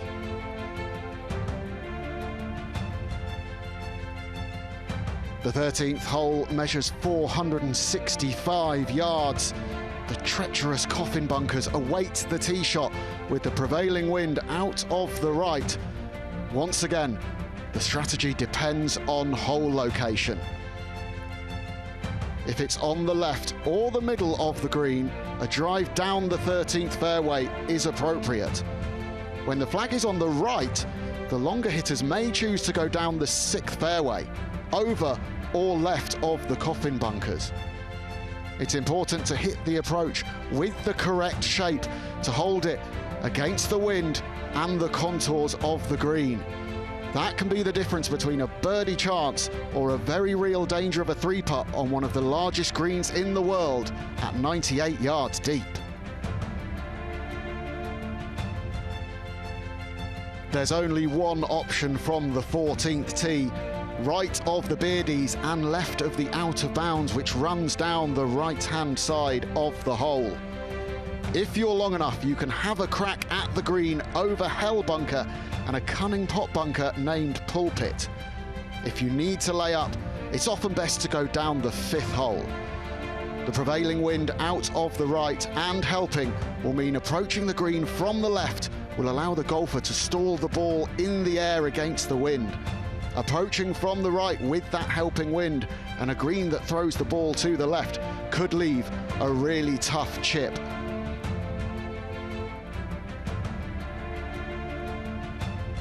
The 418-yard-long 16th was the second toughest hole at the 2015 Open Championship.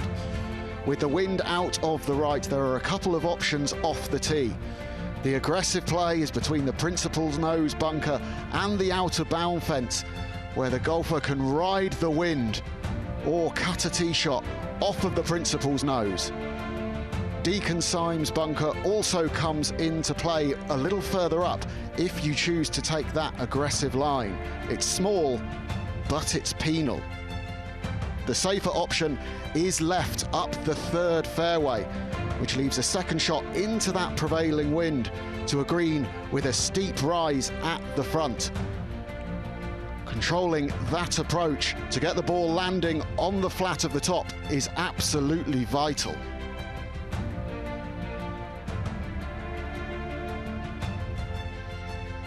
The road hole measures a beastly 495 yards, and it's one of the most iconic and challenging holes in world golf. With the prevailing wind out of the right, the line off the tee is often further right than you expect over the railway sheds.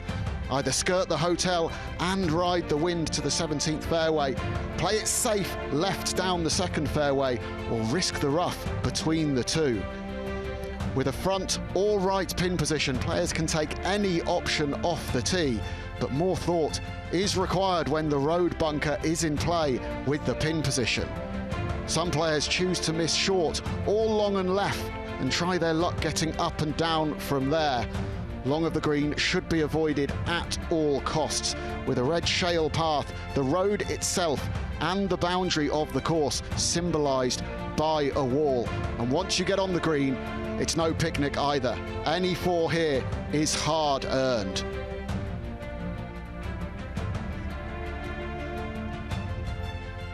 The final hole at the Old Course features one of the widest fairways and most famous views in golf.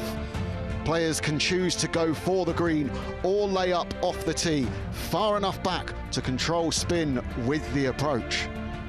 A front hole location requires care, as the player will not want to be too close to the green with a difficult pitch, chip or putt through the Valley of Sin.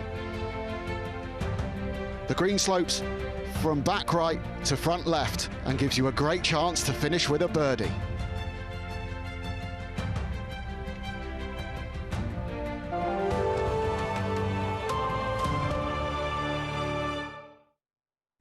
There's so much history in the Claret Jug that it's so much more enjoyable when you're able to put your hands on it. Bringing the Claret Jug home and waking up knowing that this is what you have just accomplished, it just makes you work harder. While I had it, it was some of the best memories, the best times with friends, sharing it and showing everyone. Playing the final round in the final group was a lot of pressure. There was nothing like that 18th hole walk. I don't think I've ever felt that emotion, felt that overall joy walking down 18, seeing the stands, seeing the crowd. It was almost like time was frozen in that moment. Once your name is etched on the Claret Jug, you can never take it away. It's been the best year of a defending champion you could ask for. Hopefully I'll see this again on Sunday. Everything that golf represents is all going to be here this week at the Open Championship. This is where golf started. We're going to see a different style of golf, not what we're used to in the US. So it's going to be my job to really figure out and learn as much as I can in the few days I'm going to have coming up.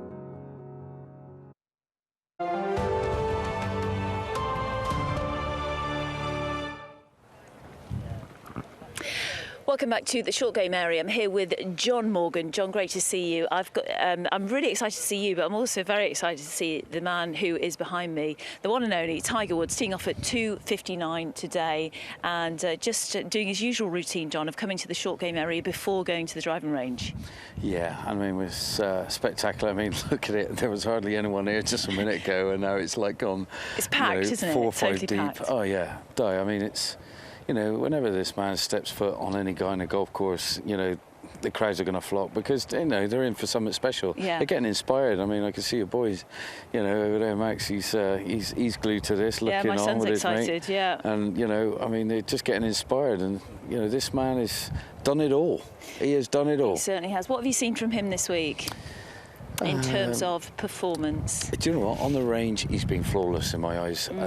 You know, he looks very cool, calm and collected. I mean, his swing looks beautiful. It's a golf course that suits his eye. He's won round it twice. I mean, you know, the course is playing hard and fast. I've been out there early doors doing the feature groups as well, so I'm seeing how it's going. It's going to suit him as well. Now he's coming to the green, hone his skills. It's inevitable you're going to miss some greens out there, and this is where you kind of scrape the barrel and save your pars, and this is how you win tournaments. Yeah. If there's any golfing brain that's going to win around this golf course, you'd say it's Tiger Woods' brain, wouldn't you? Oh, 100 million percent. Take those memories from 2000, 2005. He's got it in abundance. You can't buy experience. He's got it, you know, and that's it. He can draw on every little bit he wants. I mean, he's rocking the navy blue, proper Scottish style. Scottish people are going to be absolutely loving him, like we are, obviously. Yeah. And, you know, here we go. He's out with a wedge. He's just going to clip a few off the top, off this lovely link surface. We can even hear the balls that he's pouring out of the bucket there, and just to watch him clip them off the turf here is an absolute treat. But the big question is the body. Will it hold up? How will it cope around this links course? It's not long since the the injury that he sustained. This is only his sort of third event, so there are question marks. Many still have a lot of faith. I'm still a massive believer. There are some that say, though, it's just too much for him. Do you know what? I think you'd have told us if it was already. I really do. You know, he's been out here. He's been over in Ireland, playing Ballybunion with Rory McIlroy and co. Yeah. I mean, he's come here early as well. We've seen him in loads of practice rounds. He's been hitting plenty of balls, and you know, I do think, you know, he's in good spirits. His body's good. It's better. This is a flat golf course, Di. You know. Yeah. I mean, this is a pretty easy walk. I mean, there's some uneven terrain in places, you know, because of the humps and hollows, and they're massive. But do you know what? This is right up his alley. It really is. I mean, it's hard and fast. He knows every nook and cranny. The will and determination and the belief of this man stands alone. It really does. So he ain't backing down. Do you see a difference in Tiger as the years have gone by? What kind of attitude does he have towards the game right now? Well, for one, he can't push his body like he used to. I mean, he used to come up with like crazy golf shots that everyone just went, how on earth have you done that? It was through speed, power, you name it, he had it. He doesn't have that anymore, but this is a golf course. You don't need all of that. Yeah. You need to have a great craftsmanship, great skills.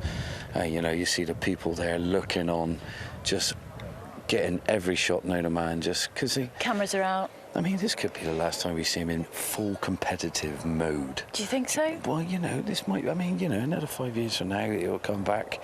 He'll be in his 50s. You might think, you know, but he might do, say, a Phil Mickelson and win it. You never know. You know, one in his 50s, another major. But look how he's clipping nice and shallow. You know, he's just covering a little lip there, and you can see how much it's checking. But this is the master right here. This is the master. Just the variety of shots that he's producing right now. Yeah. I mean, to that back pin, that was a class shot. This is zillions of balls hit in his lifetime as well. Just conjure up lots of magic, flair, everything, trying loads of weird stuff, you know, to see what works. And then, you know, the nice little, there we go, this is the old school stuff. Now, look at this. This is, Tell us about this. Well, this is 6 iron, probably 5 iron, bump and runners. Look at it, he's tapping and running. It's nearly like a putt, but it's just covering the little, you know, ridge there where it might bump if he got putter out. So it's taken the element of the possibility of a bad bounce. So this is old school Tom Morris style. And this is years and years of watching the box and seeing your idols and learning your trade, you know. What kind of feel do you need to be able to produce shots like this? A lot of the players we've been saying over the past few days, you know, a lot of these players won't have practiced or played these shots. Some of them will never have played these kind of shots, will they? This is a whole new test of golf, and this course really has stood the test of time.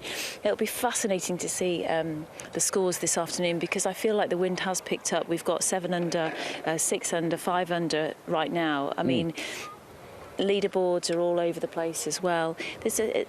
When scores are, you'll know from experience, John, when those low scores are in the clubhouse, does it add a little bit of extra pressure to the guys who haven't teed off, or is that out the window? I think it shows you it's out there. Yeah. You know, okay. I think really and honestly, it would give me confidence. I'll be there, you know, because really and honestly, out on the golf course at the moment, the pins are in some really strong positions. Yeah. I mean, they're not easy, but it's obviously showing you get yourself in a nice position off the tee, which Tiger, he's a smart cookie, he's the smartest out of the bunch. Yeah. You know, he's going to look at it and think, you know, I'm up for this. It's there for the taking. It's there. Yeah. And it's down to the putter. I mean, if the putter works, you start holding putts, yes, you're going to give you, like this here, where he is now, you're going to roll off greens. It's inevitable. They're huge. There's loads of undulations. He's going to have to play this style of shot. You know, lots of people might putt this. They might flop it all the way. Look at this. He's got the long one. Plenty of green to work with. I mean, he's virtually stiffed it. I mean, that's, you know, that's a good 50, 60 yards. I mean, he knows what he's doing. It's not his first rodeo. I mean, this is live at the range at its best, isn't it? Just watching Tiger up close and personal. It doesn't really get any better than this right now for the 150th. He said this feels more special than any other major championship he's ever played in. Right now, I mean, history's going to be made over the next few days, and he wants his name on the Claret Jug, as do so many. But there's just a feel, there's a magical feel right now, isn't there, around Tiger Woods? Yeah, there is. And look, here we go. putting now from off the green. So the third option. That's the third option. Going through the whole array of what is ahead of him on the golf course. You know, this is up and over the hollows. He's seeing how it takes, seeing the weight of the ball. Greens are cut the same speed as it is on the golf course, so he's getting a really good bearing of it.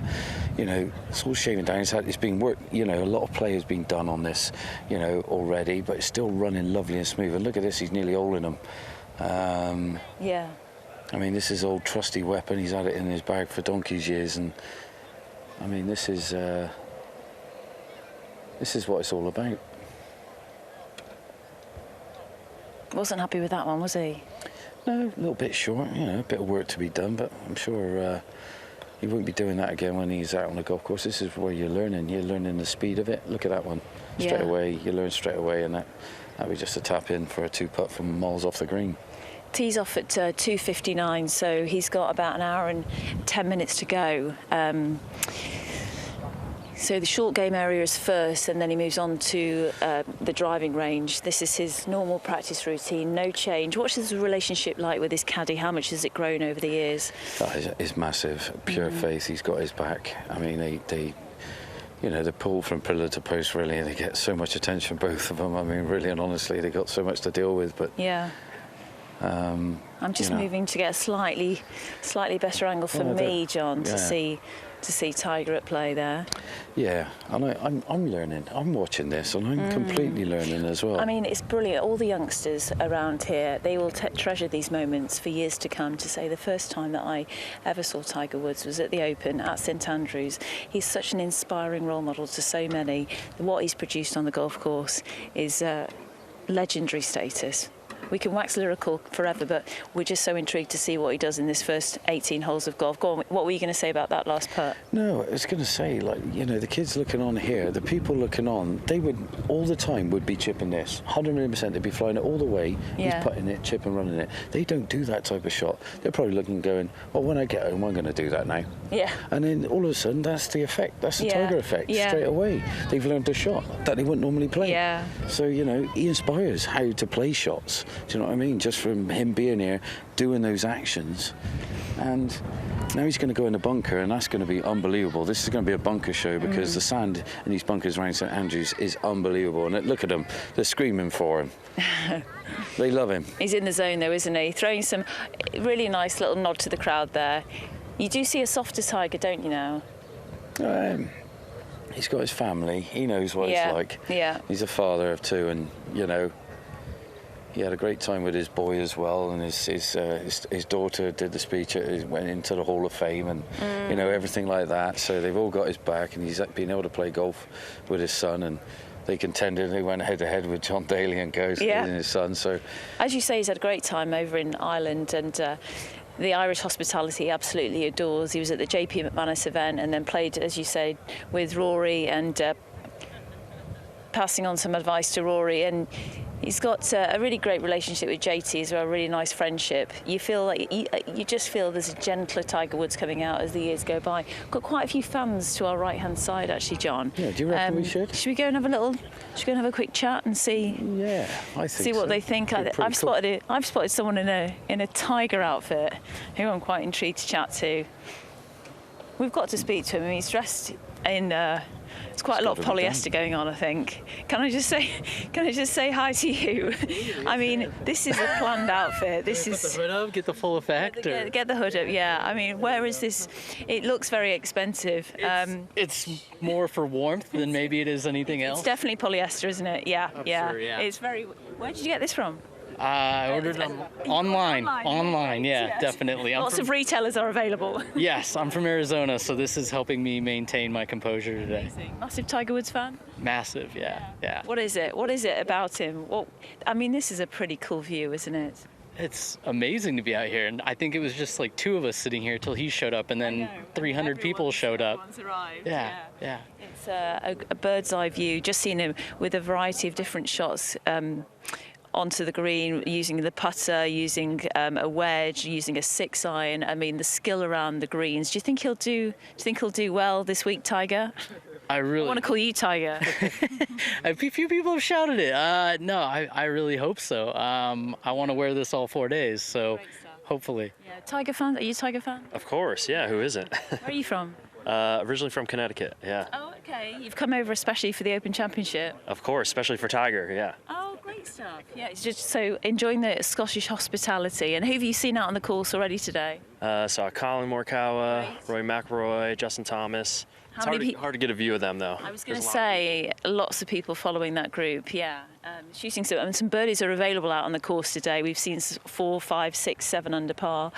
But this is a great view, and I'm actually tempted to ask to borrow that because I'm a little bit chilly, but I'll leave you to it. You look brilliant. If you need it. Oh, thank you so much. If Kev our cameraman can get down, it's sort of cut off halfway down your calves. Did you get the small size? I think the only size. I don't know that they make another one. It was one size click. Okay, great. Yeah, absolutely. For the bargain price of $5.99, you look marvellous. Thank you very much. Thank you.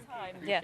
So the crowd's here really loving it, and as we come back to John, I'm loving the support for Tiger as he leaves the short game area. Where's he off to now? Yeah, well, he's going to go over to the other side and play back into the breeze a little bit more. So, is he going to the putting green? Oh, I don't know. Sure. I think he does his putting up by the first, but I think he's probably going to the rough. Okay. A little bit, play some shots out of the rough. I could be wrong. He's headed towards the putting green. But there's no. He's got a stride on, hasn't he? He has. No, watch everyone just pile all the way down all there. The crowd are moving, aren't they? Susie. Yeah. He's off to the putting green.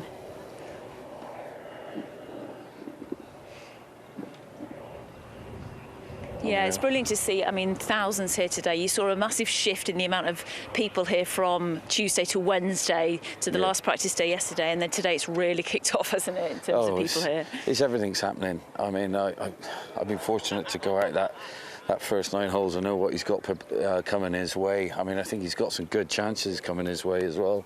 I mean, literally I think the course is playing to his liking. It's playing hard and fast. He doesn't have to be over aggressive.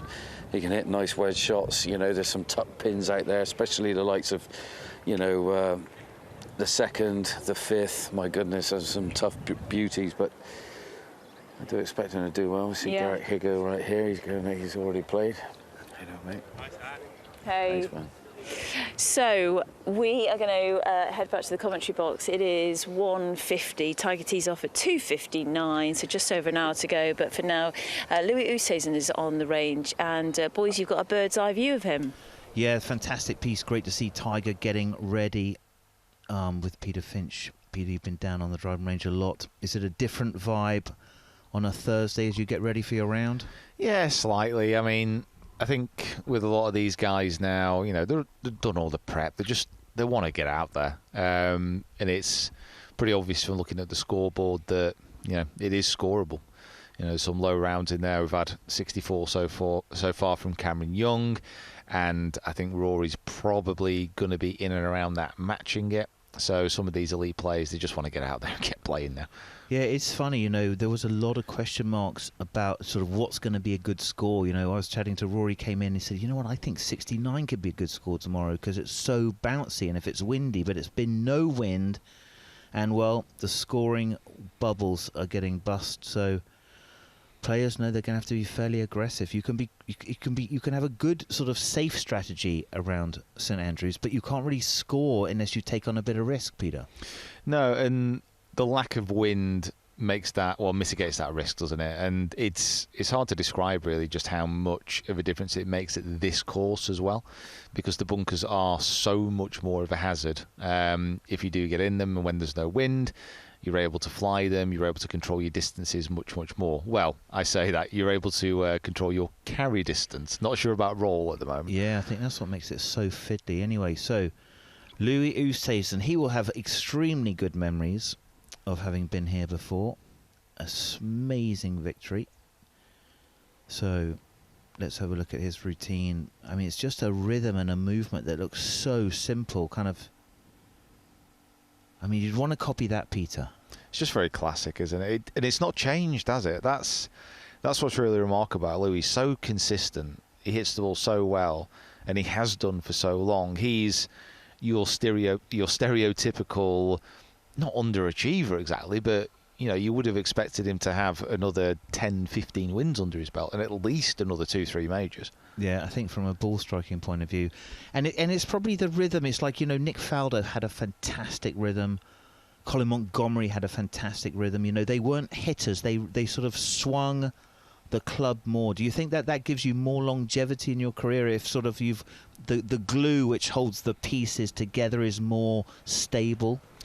Potentially. I think we're going to be in for an interesting time over the next 10, 15 years, because obviously there's always been power players in the game, but it's really that next generation after Tiger that have been pushing their bodies and their swings to new extremes. We don't really know like how long a Bryson DeChambeau is going to be able to keep this up. You know, we don't really know how long a Rory McIlroy will be able to sustain these kind of swing speeds. It's going to be interesting to actually see that. But you get players like Louis, like you said, you get players like Monty, you know, they're not changing. There's nothing really massively complicated going on, and they're going to be able to play for a long time. So great scenes on the driving range, and somewhere around the property is our friend George. What are you up to, George? All right, ladies and gentlemen, we're taking you behind the scenes here in the mix zone. This is where the media start getting into their work. And as you can see here, our leader, Cameron Young, 8 under par. What a sensational day for him as Bob McIntyre walks into the camera. Completely blocks it. He's had a good day, 2 under for him, the Scotsman. Now actually Cameron Young has been pulled up. He has to get drug tested to make sure everything's crystal clear at the end of all this, but what a great round. How about that? Tremendous stuff. Now here comes the big media run. This is where things start getting heated. You play well, you get busy. He'll go up to the right here and go into Sky Sports. And then he'll do the full McCoy, Sky Sports, NBC, 5 Live / BBC, and then TV Asahi.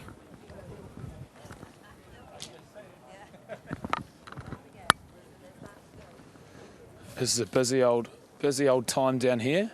And if you come with me, come on down. Got Bob McIntyre here and Stoddy as manager. So this is where they come into the mix zone. So there'll be a lot of Scottish press. You can sneak up here, but we can't go too far in. And look at that, the attention for the local lad. Can you zoom in on Bob in there? Let's have a wee look.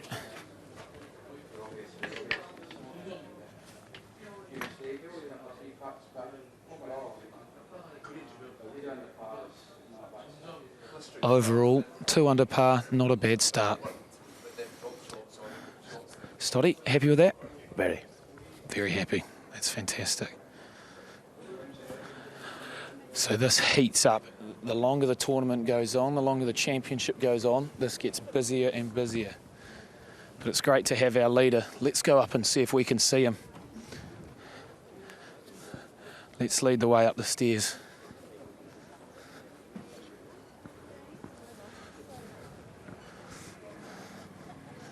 Always plenty going on. So we look over here. David Duvall's in the house. Morning, David. How are you? Welcome.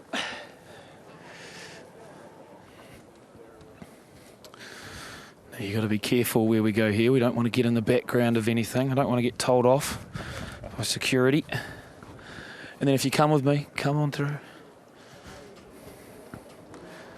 We've got Cara Banks in here getting ready to go for her interview. Loving the red, loving the red. Knows Frank, the cameraman, well. And in here to 5 Live and BBC. A great view looking over the first tee and the 18th. They're ready to go.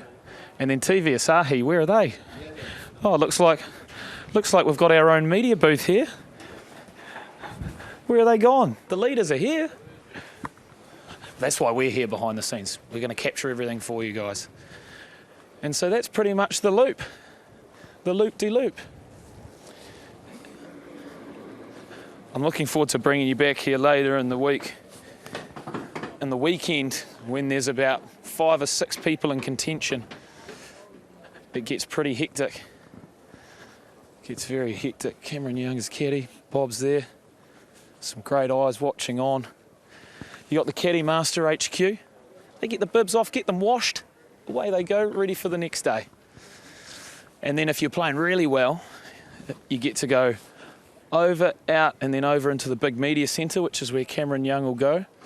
Got to go over the road and into the huge media centre. And we'll also take you there later on this week as well. But, whew, already day one, things are going good, things are exciting, the leaderboard is looking great.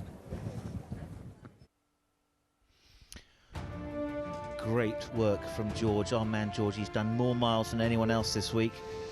The driving range, some guys getting ready, some guys out there, some guys done. Cameron Young setting a pace, 64. Any surprise names on there?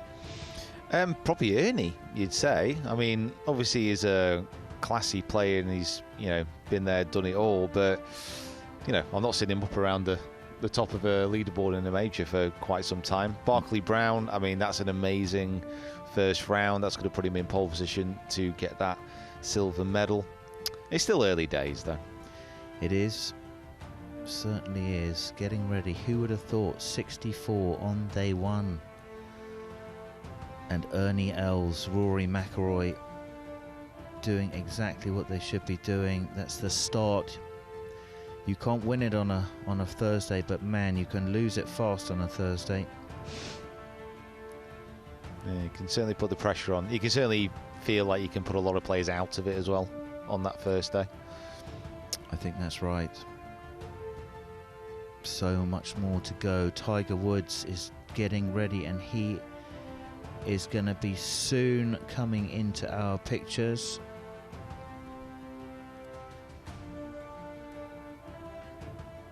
There he is. Here he is. Oh, he's snarling already. He is. Standing ovation from Tiger Woods. It is not a normal entrance. Every single person has got their phone out. There he is. We know the game is good. Can the body, Peter, can the body handle the 4 days?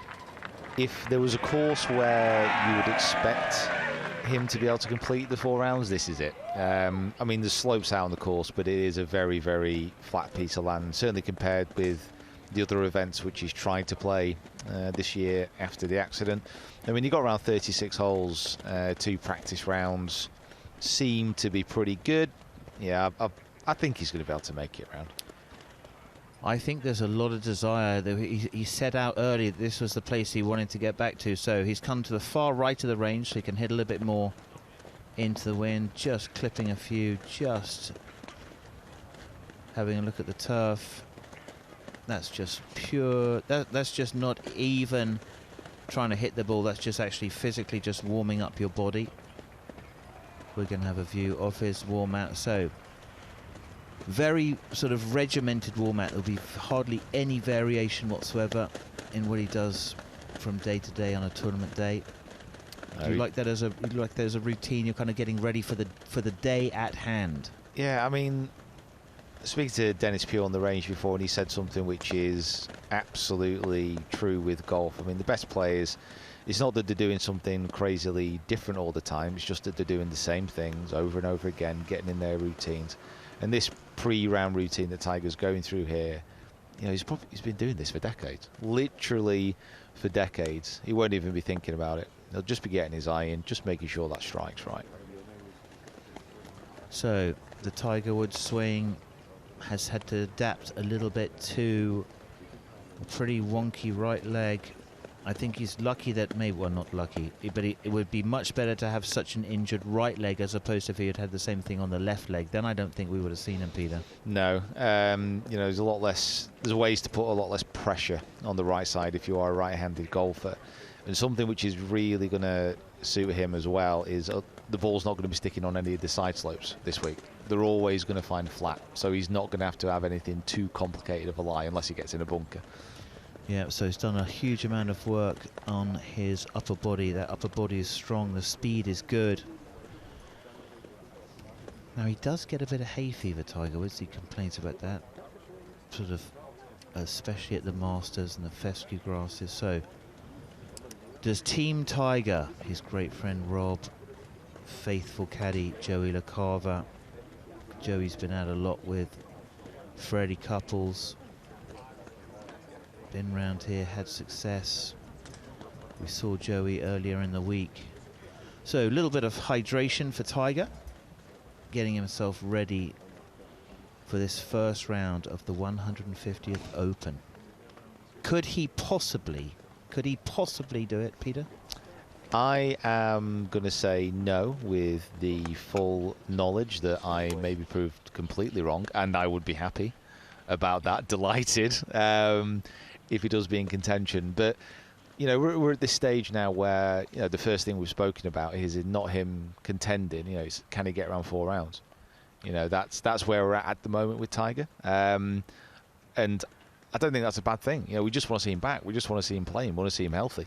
Yeah, I think that's right. And I think it'd be interesting. We don't know what his motivation's going to be. You know, he's going to obviously have a restricted schedule. I still think he's come here feeling as though he's come here to participate. He's come here because he wants to be here. But I look at him. I think he thinks he can win this. I mean, he's an alpha competitor. I truly don't believe that he would be playing just to, you know, put on a show to the fans, just to have a wander around and have a nice time. If he's here, if he's turned up, he believes that he can compete. I've absolutely no doubt about that. And what about a late early? So he's got late, what we call late early, late this evening, early tomorrow morning. And I can't remember him ever having had that. I always think on a Friday afternoon, I've sat down and watched Tiger Woods, or we've been commentating on him. So I wonder, I guess that's not good for tomorrow, but it's great for Saturday, provided he makes the cut. Have a longer rest. Yeah, absolutely, and that is, you know, something we do need to bear in mind. He does have that. He does have this thing now where he has to have a bit of time to recover. You know, he's got people going to work on his body, and just to make sure that he can get out and swing. I think score-wise, I mean, it depends on what the wind does this afternoon. It looks like it's a little bit stronger now, but we're talking only a few miles an hour, and it has every chance of the wind sitting right down in a couple of hours. So Tiger Woods, a little bit of pressure into that right side early, but it shifts back to the left side or the centre very quickly. He's definitely changed a bit the swing motion to protect that right foot. Do you agree with that? Yeah. Yeah, I mean, it looks like his swing is still absolutely fun. Look at that. You know what, Simon? I've changed my mind. Rory by 10. Come on. Rory by 10. Tiger by 10. Tiger by 10. If Rory's up there as well, that'd be good. Either one. I think for a Rory, for a Tiger, I mean, they become a legend of the game if they win the 150th Open. Yeah, I mean, if you're an Open champion, you get remembered forever. Obviously, Tiger has been there and done that many times before, but this one would have a real ring to it. You know, this one, if you could win one Open championship, is the one you would pick at St Andrews as well. I think that's right. It's the holy grail of golf tournaments if you're a professional golfer, and as you can see from the fans, packed grandstand, absolutely packed. You can always tell there's some good golf coaches standing behind there. Simon Shank's in there. He's doing a bit of filming, just catching a few. Jordan Smith's coach, amongst others. So Tiger Woods, not going to get a huge amount of opportunities to see him. So if you are around, come and join us. It's unbelievable. There it is. Very good grip on the club. We're seeing some funky grips. Tiger's got a classic grip. Yeah, I mean, classic is the right word. His swing is textbook in so many ways. I think what we see now is players with funky grips, but they're able to make compensations. So you think of a Rahm with a weak grip and a bowed wrist, the big body turns. You think of a Fitzpatrick with a strong grip and a different approach. They're able to just swing the club and make it work. Tiger is from the old school in many respects of just having such a classic motion.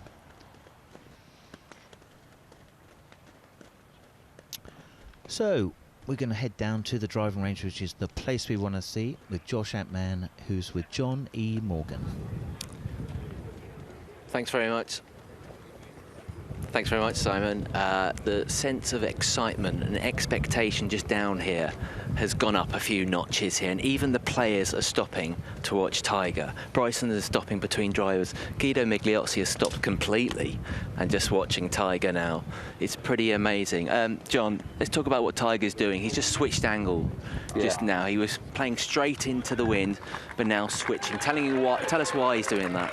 Yeah, well, a couple of wedge shots, he went straight into the breeze, and what that does is gauge him how he's spinning the ball as well, floating it in there.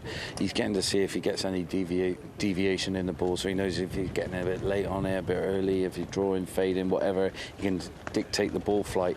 And now he's just gone more with the wind, and he's drawing a few into the strong left to right breeze, which, like you just made a comment, Josh, has just kicked up in the last like 5 minutes. So the afternoon is going to get a bit of a stronger breeze, but he's swinging it beautifully. I was about to say, I know we're on the range. Yeah.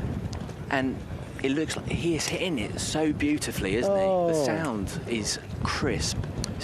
I mean, simplicity, he's just nipping it off the top. I mean, he looks really happy. I mean, he's taking everything in his stride. He's going more down the breeze now. He's moving more to the right-hand side, so he's going to see if he can fight it a bit more. Look, see? So the ball flight down, trying to work the right hand a little bit more, get the toe of the club in the air, pointing to the sky, and that's going to promote a bit more low in ball flight and a bit more right to left. So, you know, he's really trying to go through the array of shots required to take on the links here at St Andrews. It's amazing. There's not a seat free in the stands behind us here, and every single eye is on Tiger here. What I loved was when Scottie Joe came on the range, they were saying number 22, which is a spot here where they're on the range, and he was coming along, and then they went, oh, and then he put the bag down, he went, way, because he knew Tiger was going to be here, and jet set and ready to go. He was going to set up camp and hit some balls, and Dean Burmester, he's just 2 doors down from him. He's like, what are you giving me for being here? Come on. And, we're talking about the wind picking up. Do you think Tiger will like this wind being picked up because he's got an advantage around here, maybe to others? Well, I think the early risers definitely had the advantage. I mean, hey Billy, how you doing, buddy? There's our mighty Billy Foster going by, and yeah, I think. Do you know what, this is tougher though. I mean, it's tougher for the afternooners. If this wind stays up now, Josh, if it dies near the end of his round, okay, yeah, you'll have it quite nice and easy for the last couple of holes. But you know, these pins out there, Josh, it's not easy. These are tough pin positions to start a first round of a major here at St Andrews, and they're a little bit different. They're not what they're used to, but this man has the skills. I mean, I've seen the early doors, the pin on the first, pin on the second, pin on 5. I mean, they're not easy to get to, but he knows all this. I mean, he's just been on the chipping green, just hitting an array of chip shots, just because you're going to find loads of runoffs, and you're going to have some tough shots ahead, but he's keeping himself well hydrated, as you can see. Temperature's not too bad. It's not too cold, not too hot, I think, as well. Will suit him, suit his body as well, I think, won't it? Well said, actually, because that is a big point. You know, we know what his body, and he's put his body through in the past and everything like that, and you know, the accidents that have occurred, and you know, the traumas that he's, you know, in operations, and you know, he's had a big battle on his hand. He's come back from, people would say that he would never come back, and here he is now, and we're talking about him winning it, and I really believe. Do you think he's really got a chance? I do. I really honestly do, because this ain't a golf course you need to overpower. It ain't. It just really ain't. I mean, Zach Johnson, I mean, ain't the longest hitter, wins round here. There's proof in the pudding right there. I ain't got to say any more about it. He is one fact though, he is one amazing putter, Zach Johnson. Now, the one thing you have to do is putt extremely well. And where they're putting the pins, you're going to have yourself 20, 30, 40 footers, even 100 footers, 150 footers you could possibly have. So if you putt great, you're in with a shout. Tiger Woods, everybody. Ain't no better, really, in the game when it comes to, you know, it's like a game of chess for him, isn't it? He always seems to win. How difficult a job has Joe LaCava got today as well in these conditions? Yeah, well, he was out there crack of dawn, you know. He was out there crack of dawn. I think it was about 6 o'clock this morning.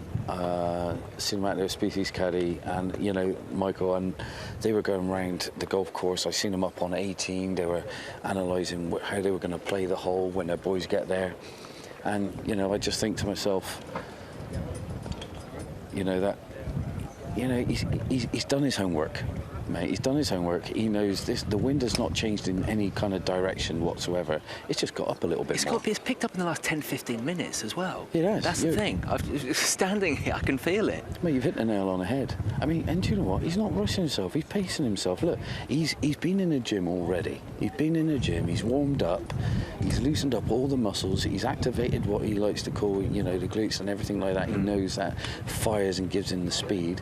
I mean, people are saying he's not, you know, at the speed that he would like to be, but this is a golf course. He doesn't need all that. The less speed he puts in it, the less spin he's putting on it. He's going to cut through the breeze, but then he's just working it a little bit. We're going to see great imagination, great feel, you know, from Tiger Woods. I mean, this is just what we all come to want to see. And you know, he's got Cameron Smith by the side of him, the Aussie, who's a great up and downer as well, and he's just looking on. He's actually... Do you think he's watching other players' ball flights here? Mate, as well? Bob on. Yeah. Mate, you're hitting the nail on the head there, Josh. Yeah. I mean, he's looking at Dino there, and he's just striping it nice and low, and he's seeing how the one iron's running and how it's landing and stuff like that. And, do you know what? He's always learning. He's always learning. That's the thing I always admire about Tiger. Yeah. Yeah, he's 15-time major champion, and he still grinds away like it's his first day.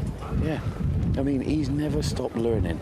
You know, he doesn't think he has the whole package, and that's what keeps him sharp and on top of everything, because he's wanting to learn something new. I remember seeing some of the adverts in the past, you know, with like Tommy Fleetwood and stuff like that, and he's always going, why have you got it like this? And he's always like, oh, picking the bones out of it. What's interesting as well is he's not pounding balls here. No. He's hitting 3 or 4 balls, taking a couple of minutes break, and then going back for a few more. Well, you think of it, right? What do we do when we get on a golf course? We hit a shot, we walk for God knows how long, you know, get to the next shot. We ain't hitting a shot for ages. You know, he's just pretty much going through what he's going to be like on the golf course. Now he's going with the wind, he's playing with the wind. It's a shame for him, really. It wasn't the other direction. He'd probably like to go to the other side of the range and hit some right to lefters, you know, and ride the breeze, do a bit of a Peter Thompson, like Peter Thompson said, who's a major champion here at the Open. You know, he likes to ride the breeze, but sometimes with these pins, you're going to have to fight the breeze to hold it and land it soft on the green.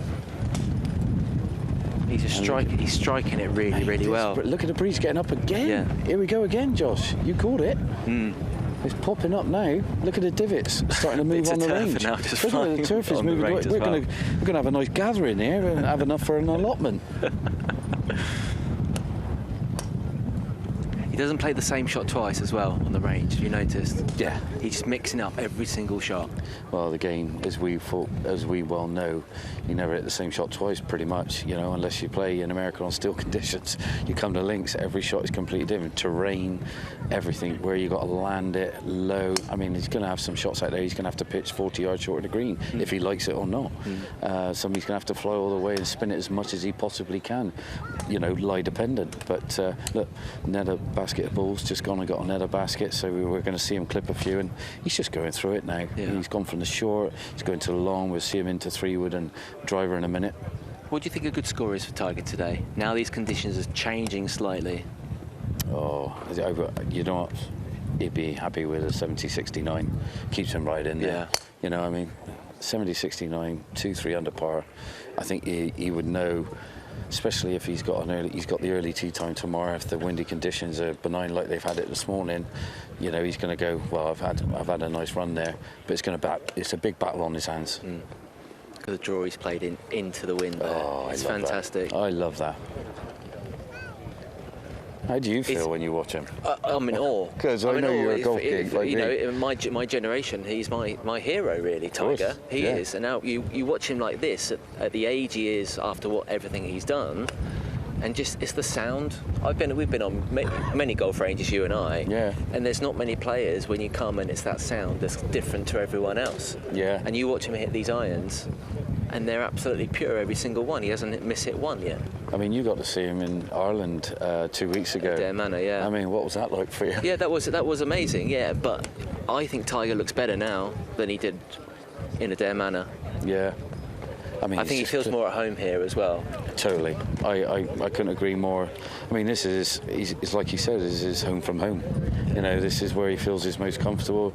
This is the one he wants to win. This is the home of golf. This is what it's all about. And you know, I just think it's. I mean, he's looking at Bobby Dazzler as well, and he's rocking the blue. You know, he's looking very Scottish to me. Yeah. So I'm loving that, mate. Very RNA, I got to say. Yeah. Anyway, we'll leave Tiger to it, and boys, we'll get back to you in the box. Yeah, great scenes. It is interesting. You know, there's not anyone who walks onto the driving range and the driving range stops. I mean, it's an ultimate compliment when your peers stop to watch what you're doing. Yeah, I mean, look at every single head is just turned towards Tiger. And why wouldn't you? You know, at the end of the day, you never know what's going to happen. This might be the last time you see this. I 100% think that's right. You know, is this his last chance to really be competitive at St Andrews? You've got to think it is. So, well, just working through a bunch of different clubs, a bunch of different shots. He does have a pattern of practice, which is kind of like a 9-ball different sort of shots. So low and mid and high, and then straight and draw and fade. And he just kind of works through that. He's definitely talking. The reason he's talking to Joey is to see sort of like where, you know, pin on 4. That's the kind of the first really hard shot, Peter. And he'll stand there and he'll pick out a flag and okay, here's this one I'm going to start at, this one I'm going to finish. He's trying to do that. And one of the best things as far as Tiger is concerned is he's done it all here before as well. Like, he knows the lines, he knows the humps, he knows the bounces. So he's going to be able to visualize those shots so much better than some of the players who haven't had that much experience here. No, there's a big difference to having done it 2 or 3 times and then thinking about, okay, I've got to do this. So Tiger Woods has got all the things. He's got the experience, he's got the knowledge. He looks to us like he's got the game. Can it happen? His swing looks... I know obvious to say his swing looks good, but it looks like he's swinging very freely, very comfortably. Probably the most free and the most comfortable I've seen him in a long time there. Yeah, I agree. So let's have a look. So we've got some data which runs up and down the right side of your screen. So flat carry, that's basically how far adjusted for any elevation which there's not. Tiger hit that. So that's a 222. I think that's a 5-iron, little T there. I think if he's teeing it up, that's probably going to be his 4, isn't it? So if he's teeing it up, he'll probably be hitting a few stingers soon. Yeah. And then we'll see that. We will see that carry go down. We won't see how far it runs out, but on these fairways, I estimate about 500 yards. You know, it is glassy. It's glassy and it's fiery, and it's a different test. So Tiger now thinking about the golf course. He's kind of obviously warmed himself up to where he feels he's loose. Now it's all about the shot. So tee shot on 4. Joey, tell me where that pin is on 4. Okay, it's tucked miles left. We've never seen it so far left. Oh, we've cursed him. Oh, crikey. You won't want that one on 4. Okay, that was... okay, so don't everybody go running off to find that golf ball. Okay, here we go. So take 2. That will never happen. Take 2, and this is... tons of apex in that. So I think probably like the high ones are like a 110 feet, middle 90, low 60, and then there's the other version which is like the 45, and that's the real, those are the bullet flights. Yeah, and those are the ones that really everybody wants to see. You know, those are the shots that he's kind of famous for in many senses. You know, people have hit punches since the game was invented, but he was the first one to hit the stinger. Well, he named the stinger. It's the stinger. All the shots have got little names. Faldo had that, little soft hands onto the shoulder, little hold, all sorts of different feels. Tiger Woods also, I mean, technical, yes, but very much a feel player, a see it, do it type of player. It's going to be interesting. I think the fairway woods off the tee around here, because I don't think there's going to be a single fairway wood hit off the fairways this week. Oh no, I think that's right. It's can you control your run out as opposed to can I get as much run out as I want. So just interesting to see Tiger Woods just clipping a few. I think that is the 5 wood. So ball speed 156. That's a lower launch. It's definitely not as high as he can hit it. So he's just starting to mess around with launch and spin, and then that's going to influence apex, which means it's going to hold the line better. Yeah, it was quite a soft arm swing, that, wasn't it? That was just a a little buttery one down the fairway. So Tiger Woods has gone for, well, what he says is a little bit more stable shoe, tried to help him with his footwork there. So you can see that left leg is going to take a lot more of the pressure. See that left knee hold and then straighten. All the weight in that left heel, that left leg is straight, hips are level. Taking pressure off the body all the time. What can I do? He's got a sore leg, but he's got a super sore back as well. That's had they've had a go at that. That left knee, everyone's had a go at that. I've had a couple of operations in there. It's the one thing, isn't it, with Tiger? We'll talk about his injury with the crash that he had, and you kind of forget the past fusion of the spine. You forget the surgeries, like you said. You know, there's a lot which has been repaired under that hood, and you know, that's why he generally likes the warmer weather, just because it feels better. You know, if the temperature does drop around here, that is genuinely going to be a problem for him. Yeah, I think that's right. So we're just watching Tiger Woods going through his warm-up, hitting a few shots. So these are obviously tee shots that he has planned. He's just having a look. That's a higher one with a 5-wood off a tee. So there must be some shots where he's thinking, okay, you know, I've got to hold this up perhaps into the wind. So obviously just visualizing what's happening out there, watching that apex, thinking that soon we're going to see something around a 60. Yeah, with these kind of little hold, I mean, this is going to be probably quite a lot of decisions on the back nine coming back in, you know, just holding it up into the wind. Pretty sure it's not switched. It's still going to be off the right-hand side pretty much all the way back in. Oh, you can just see on that club face as well, you can see those middle marks. They must have been putting the time in with it. Yeah, you know, it's an old favourite, that, though, isn't it? Is that the M6? Yeah, it's tailor-made M6, yeah. That's an old M5. favourite that's been in there. It's an 18-degree 5-wood. And he likes the smaller head, and he doesn't like such a high profile, doesn't like the head to be too deep. So there it is. There we go. Look at those centre marks. Oh, stop it. Stop it, Tiger. You're giving me chills. Yeah, I know. That is called the sweet spot, by the way, for Javi's the sweet spot that's in the middle. I've seen your club, Simon. They're all like that. Thank you very much, Peter. They are. I have to cool them off. I have to put them in water after I've hit them.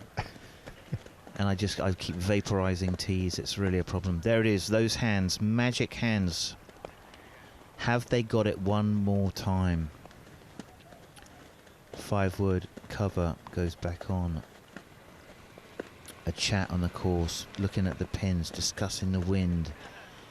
Yeah, it's definitely the pin sheet he's got out there as well. The Grand Master, a chess master, planning his way. I mean, it allows him to do that a course like this as well. You know, he can realistically think about, you know, he's going to be pitching it 220, it's going to run out to 260, what's that's going to lead me in, what side of the fairways do I need to be in? It's the thing around the whole course here, you know you can miss left, but with a lot of these pins, if you do hit it further left, that's going to limit you with your options coming into some of the pins as well. I think that's right. I think you have to make a strategy, you have to pick a score, and then the score dictates how much risk you're going to take. You know, if you've been watching the golf, you'll see guys skirting bunkers. They just missed a bunker, but then every now and again, the wrong bounce, drop it in a bunker, can hardly get it out. So all of the bunkers around here, if you have not had a chance, then you have to try to get up and play this golf course.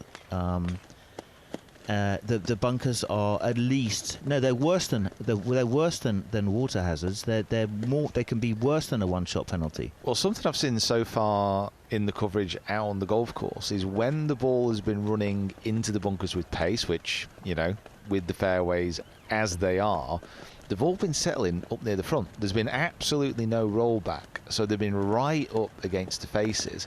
And we saw earlier in the day Victor Hovland take a penalty drop within the bunker to get away from the face. You know, they are the serious hazards out on the golf course. And if you can avoid them and you can get the ball running, you're going to be in position A. But if you do run the face, then it's an automatic shot gone, if not more. So Tiger has now moved over to the driver. I know, he's moving over to the driver in a few minutes. That was a 3-wood off the ground. Just cruising around a 260 carry, so 163. I think that's a good shot. I think that's the right kind of speed that he'd be looking for. Yeah, I mean, with a 3-wood Tiger Prime, you'd be looking at obviously a little bit faster, a little bit quicker than that, but he doesn't need that around here. He just needs the control. Now with the driver, this might be a little bit of a different situation, because even Tiger downwind around this course must be licking his lips with that thing. Yeah, and I think you'll have to hit driver on the way in, but you'll have to take on some of those difficult shots as you turn back into the wind. So here it is, the big cat with the big dog. What are we looking for? 175 ball speed? Yeah, I think anything up around 180 would be good. Yeah, 174, that's pretty solid, really. So Tiger obviously not trying to fight the wind at all here. These are just his normal shots. He's just letting the ball go. 130 apex, that's high. That's his launcher. So you can see that carry hits up at 286. That's the only thing you can control this week. You won't be able to control the runouts. No, and it must be such a baffling calculation for the caddies to actually make as well. Like, there's no real way of knowing how far it's going to run out. I mean, we saw some shots roll out on the golf course, and honestly, it looked like they were picking up speed. Oh yeah, I think there's a couple where the runouts like, okay, here we go. Oh, there we go. So this is going to be a low. Watch the apex here. Might have 50 feet. There it is, the first stinger of the day from Tiger Woods. You can see the difference on the launch angle there, 7 degrees. So it's climbed up to 76 feet, so probably a little bit more backspin on that than we would have wanted. But again, just a fairway finder for him, a little cut. Yeah, Tiger's sinuses, fescue grasses, that's what he complains about. Just battles it. How good is this, by the way? Just being able to actually sit here and just watch him go through that routine. And everybody on the range just watching him as well. I will leave here and I will go straight to the 4th green and I will catch him up and I will come off this golf course at 9 o'clock. That is going to be a fun day. So you and 12,000 other people, I think. You know what? You know what? I'm going to know hopefully where to stand. So here we go. So if this was Tiger's shot, if we superimposed it on the first hole, that is where it would go. So a little 269 carry with a 286 total. And to a front flag on the first, that's not the shot we're going to see from Tiger Woods. So here we go. Here's another one. No, all the shots off this first tee, the players are going to be laying quite a long way back, just so they can hit a fuller wedge and try and generate as much spin as possible. And also, as that fairway gets narrower the closer to the green you get, as the burn kind of forms a bit of a horseshoe there. So they're going to be a long way back from there. I mean, I'd be hitting driver off the first because it's got a really big head. Yeah, yeah, 100%, a super slow one. So it's really great. We have TopTracer technology on the driving range, and so we're able to capture each one of the shots, and then we can move them around onto the golf course. And the reason the data is so relevant for you, the viewer, is because it's what the tour players are working with. You can see behind them, they've got all sorts of launch monitor technology, Peter, and that's a new part of being a tour player and getting a better game. Absolutely. I mean, these guys have so much control over their technique that they can really judge, the ball speeds, the carry distances, and that relates to out on the course. And one of the best things about the launch monitors that these guys are using on the range, they assess conditions. So a lot of the guys this morning, when it was a little bit cooler, they'll be plugging that in and they'll be saying, right, okay, my 8-iron, that's flying 5 yards shorter, and then putting that into their yardage books and checking that throughout the round as well, seeing what the temperature does. It's amazing what technology has done to the game. It's made everything so much more precise. One of the influences on Tiger Woods has always been Jack Nicklaus and Jack Nicklaus's record and Jack Nicklaus's golf grip. You saw the interlocking grip there that Tiger has always used. Yeah, that's what I was using when I started, because Tiger was using it. Simple as that. Yeah, it's one of the great movers in our game. Definitely, well, certainly in all of sports, but no doubt in this sport, in the modern era, that man was and is the needle in golf. We have a lot to thank him for, and a lot of people have a lot to thank him for. He's just getting ready for the first day of the 150th Open. And we are lucky to have him here. And those people all know it. Anyone you see leaving there is thinking, okay, I need to get to the first tee. So they're going, oh my, so the guys are going, okay, people are starting to leave, they're getting into position, we better go. Yeah, I think I'll be running off to like the 5th or the 6th, I think. Just trying to get ahead of the masses, find a seat. Those guys all look like they're pretty fast, so they think they're going to get out there quick. They're going to leave late, go fast. We're sprinting down the right side of that front 9. Yeah. So Tiger's gone through his woods. He's now cruising back down, so we might see him just hit one iron shot off a tee in a minute, which is going to be his last shot. That's a recreation of his first shot on the first hole of the 150th Open. Yeah, what he normally does is a couple of wedges and then, like you said, a little bit of a recreation. Tiger, have you got it? You'd be a brave man to say no. I want to say yes. I want to say yes as well, but realistically, 4 rounds completed would be fantastic. So, Tiger, just final softer shots. Little soft arm swings we've seen. See those elbows just kind of fold in, just trying to take some of the sting out of the impact. Keep the ball flight down, softer speeds. See where he goes from here. Okay, even further down into the wedges, just maybe working. And I mean, it is a funny turf, isn't it? It's not a turf that you would find at all on the PGA Tour, this links ground, and it's important to get that bounce organised. We've seen some of the guys actually change clubs to suit the grass. Yeah, well, I mean, the tour trucks at the start of the week are very busy. There's sparks flying everywhere as they grind so much of the bounce angle off. Bounce angle is usually very important to help guide the club back out the turf if it is a little bit damp. Now, obviously, there is literally no damp turf anywhere in St Andrews at the moment, so what they're really looking for is just to be able to help glide that club underneath, especially on the really tight lies around the green. They can't afford that thin shot because there's no stopping it. So little soft hand wedges, not really getting any speed from his hands there, just kind of hip speed, chest speed, hands just kind of holding the club, trying to control the club head speed, trying to control the launch, and therefore the carry.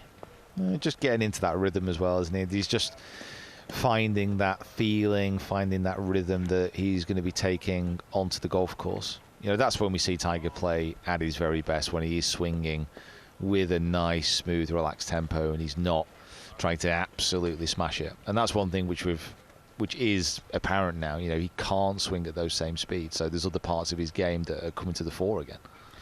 So that's interesting. So out of the wedges, so he's visualizing a shot here, just wants to have maybe one more go.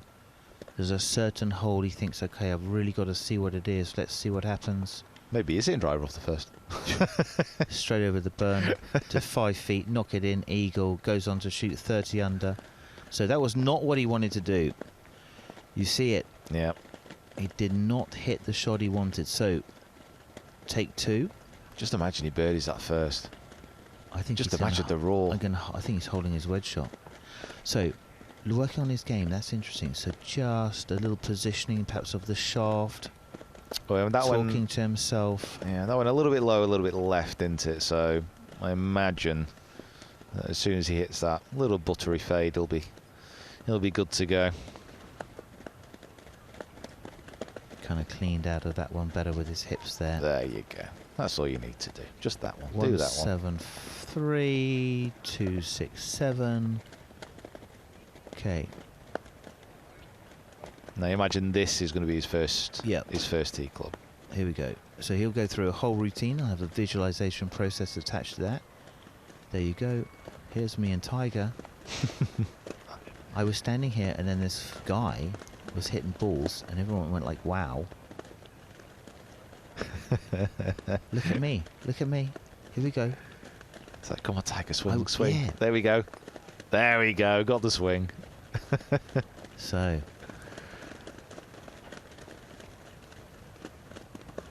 Okay. That's the tee shot on 1. Oh, Option 2. I'm guessing he's just practicing his provisional ball here. Oh, Peter. I may have to duff you up after that. Here we go. So, by the way, if you have to hit a provisional ball off the first, something's gone drastically wrong. Yes, I don't think we should even say that. No. You know, I think we're in safe hands. This is Tiger Woods we're talking about here. We're all right. And then there's the stinger. Medium stinger, 76. Just going through. Maybe those are the 2 par 3 shots that he was thinking about. 8 and 11.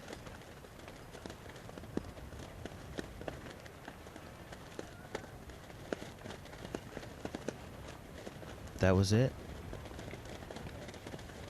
And we're done. Ditch that, and we're done. So Tiger likes to putt on the putting green right by the first hole. Those are our guys who have a fantastic view. And that man walks to the tee, and yep, I would be applauding that. Yep. The effort that it has taken, the pain that he has gone through to get here. And our galleries are absolutely zooming off to the first tee. We're not going to quite catch the first tee, you and I, Peter, but we are going to catch the 4th hole. Oh, absolutely. And the long walk around the loop, following the greatest golfer play the 150th Open. I'll be following you, Simon, as you elbow your way to the front. I'm actually good. I can work through a crowd quite quickly, so I'm short. Low centre of gravity. You'd be surprised. You're big, you're wider than me, so I may use a front man. Push me through like everybody. A bulldozer. I'm sorry. Yeah. Amazing scenes. Isn't it crazy? I mean, people are leaning over the back of a grandstand to watch somebody walking. So, Tiger Woods, he has been the main man, and our key presenter down there, Henny, was down with Tiger, catching what he was thinking about.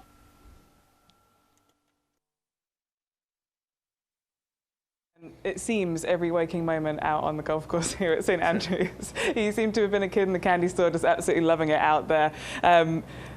What are your thoughts? How excited are you being back here? I am excited. This was what I had hoped to be able to play in. When I started my rehab process, I was hoping I'd get to this point where I could play this event. It's now come to fruition. It's a reality. So. Very lucky, very fortunate. The vibe is different, it just feels, as I was saying in there, it's just more historic, being the 150th. Every time we come to St Andrews, it is historic, okay? So we're coming back to the home of golf, but 150 years of this championship is pretty cool. And then to have Jack and all the past champions, what Jack's receiving and becoming a citizen here, and Roy and I getting an honorary membership to RNA. I mean, these are all very special things that had happened, and tonight a chance to hang out with guys that we haven't seen in a while, past champions, and I got a chance to talk to Peter Thompson one year, and he was just going through all of his British Opens. He won 5 in 7 years, so he was going through each one and just telling me all these different shots he was hitting, how he played it, and it was just awesome. And it's neat to be able to share experiences like that, and to know that I'm playing the same golf courses they played, hitting the same shots that they hit. And we all understand how hard it is to win the Claret Jug. So when we are able to get together, the appreciation, I think, is that much more. And the fact that we only have the Champions Dinner here at St Andrews. We don't have it every year like we had at Augusta National. So to have an opportunity to hang out tonight, with all of them, it's going to be quite special. And as I said, you have spent a long time on the golf course, walked a lot of holes. I have to ask the body question. How is it feeling? Oh, it's okay. It's not it's never going to be great. But it is a lot better than it was early in the year, that's for sure. I've got a lot stronger. So the whole idea was to, yes, people may have seen like I may have played a lot. I really haven't played that much. You know, Saturday I just chipped and putted and I just walked. Sunday I touched them all, but I didn't really do as much work on the greens because I did a lot of that on Saturday. Yesterday and today I just played 9. And then tomorrow I'm taking the day off and just going to practice and be ready for Thursday. So I did a lot of my work earlier in the week and trying to get a feel for it, all the different things I'm going to need, and then mentally making sure that I have it. And then when I go out and practice or hit shots, and that I'm checking boxes and making sure that I have that shot, I have this shot. I understand, you know, where I need to put it with the weather forecast on these holes, and making sure that we have all of our lines covered where we need to hit it, and making sure Joey and I are on the same page so that we function as a unit out there. There have been some sort of poetic home of golf retirement rumours flying around, but where is your mindset at competitively and specifically with regards to winning here this week? Who, me? Retire? No. No. I'm not retiring. Am I not playing a full schedule? Yes. I've told you guys that many times. That's just my reality. I don't like it, but I just have to accept it. Yeah. But as far as retiring, and no. But you know, this may be, you know, my last chance to. I'll be playing at St. Andrews with a chance to compete at the highest level. If it comes around in 5, 6, 7, 8 years time, whatever the time frame is, who knows if you know I will be playing the game of golf at this level. I don't know. So I appreciate every single moment, especially coming back here. And with regards to winning here on Sunday, I need to get myself into that position, and making sure, as I said, I'm doing all my homework, making sure I'm doing all the things I need to do to make sure that I put myself in there with a shot of going in that back 9 on Sunday, and that's my responsibility, and hopefully I can do it. We look forward to seeing you out there. Thanks, Tiger. You got it.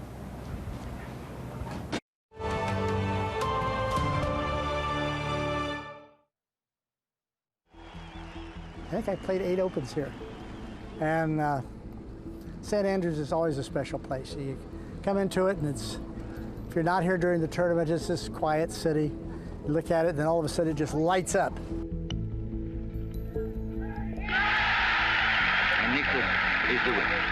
It's the oldest championship in golf. That's what it means. I'm just a small part in the history of golf like this. I mean, this has a huge part of history.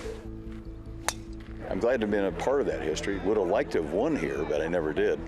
But I had my chances and did pretty well in some other sites. I always love coming back to the home of golf. I think about it all the time. This is where it all started. The only problem that I have, unless my wife and I come back for a vacation at the age of 82, I don't know whether I'll ever see this place again or not. But that's okay also, because I'm going to be cremated, and you never know. My ashes liable to come right over that ocean.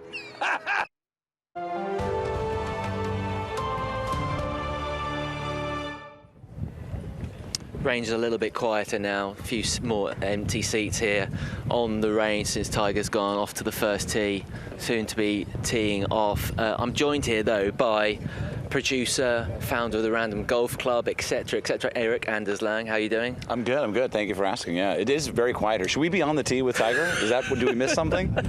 How impressive was it watching him hit a few balls there? Like you said, when he picked up the driver, everyone got quiet. And there was a deathly silence. It was amazing. And it's not like respect. It's just like curiosity and awe, and like, I'm going to stop doing everything I'm doing and focus on this person. It's interesting. Yeah. How did you think he looked hitting a few balls there? I mean, he's a handsome guy. He's got great style. You know, I'm seeing navy and white. It's like, how can you go wrong? Like, I love that. Obviously, blue and white today different, but I mean, I didn't see him walking too much, which is what a lot of people are talking about. But you know, he always just seems like he's waiting for someone to make a mistake, just very slow, methodical, and like not overusing energy, you know? Like it's almost like he's like meditating kind of. Yeah, let's hope for 65. The world will be a happy place. Wow. 56 if you want to go there, you know, why not? The old course here is looking stunning. Have you played here before at all? I played here a few times, yeah. So this was actually the first course I ever played in Scotland before the last time the Open was held here. So that was an amazing story to see the grandstands up. But I also played here before this tournament from the same tees. Oh, wow. Which I wouldn't recommend to anybody. Okay, how did you find it? Longer, harder, windier. It made me feel a lot more things, not necessarily in a good way. But, you know, it's just amazing to see, like, what the course looks like from their perspective, right? Like how far away things are. For example, you know, the fairway in some cases. But yeah, it was just like, it was my favorite moment was parring 17 from the same did you? tees. Yeah, that was fantastic. Oh, come on, talk us through 17. Come on, talk through the shots. Come on. I was shocked that I hit the fairway. First of all, I didn't know it was like right on the right edge, and then, you know, I don't know. I think I just tried to like visualize Tiger. I was also wearing blue and white, and then I somehow hit the green, and I almost actually made the putt, which is kind of one of those things where you're like, no one would even believe it. But yeah, I feel like I'm actually being interviewed after my round. This is good. Yeah. Any other questions? What do you think of links golf? How do you fare on links courses? So the thing links golf, I think for anyone who like understands golf is a good and bad, right? It's good because like you're probably not going to lose your ball. You're probably going to be able to play from a lot of unique places, aka I don't hit the driver that well. The bad is that sometimes you can hit a good shot and just have this crazy wild result that you weren't planning for. So, you know, everyone says it, but it does demand more creativity. I think the thing about links golf that people, if you haven't played it before, you may not know that when you come over here and play real links, it's the smell and the feel of the air that's uncommon to a lot of American visitors to this country. Yeah, just the turf. It's completely how different the turf is and how it reacts with the club and the ball. I was talking to someone this morning actually who's a golf journalist, and he was saying that the ground on this course has been patted down for centuries. And it really made me think about like, oh yeah, like this has been walked on by all different types of shoes, you know? And the links is a lot, you know? And it's not just sort of the way the holes are laid out. There's more to it. There's wind, there's ghosts, you know, there's just like flashes of like, you know, centuries before where they wore different outfits and things. Yeah. Are you going to be able to go out and watch some of the golf today? Oh yeah, we're going to run around and watch. Yeah, I don't know quite what I'm looking for. You know, it'd be great to, like, I think someone almost had a hole-in-one on the 18th yesterday during the practice round. Yeah. So I might try to just see that. That'd be kind of cool. Like, also, you know, for me, a lot of St. Andrews is like the postcard, right, of the town mingling with the golf, which it doesn't do anywhere else in the world like here.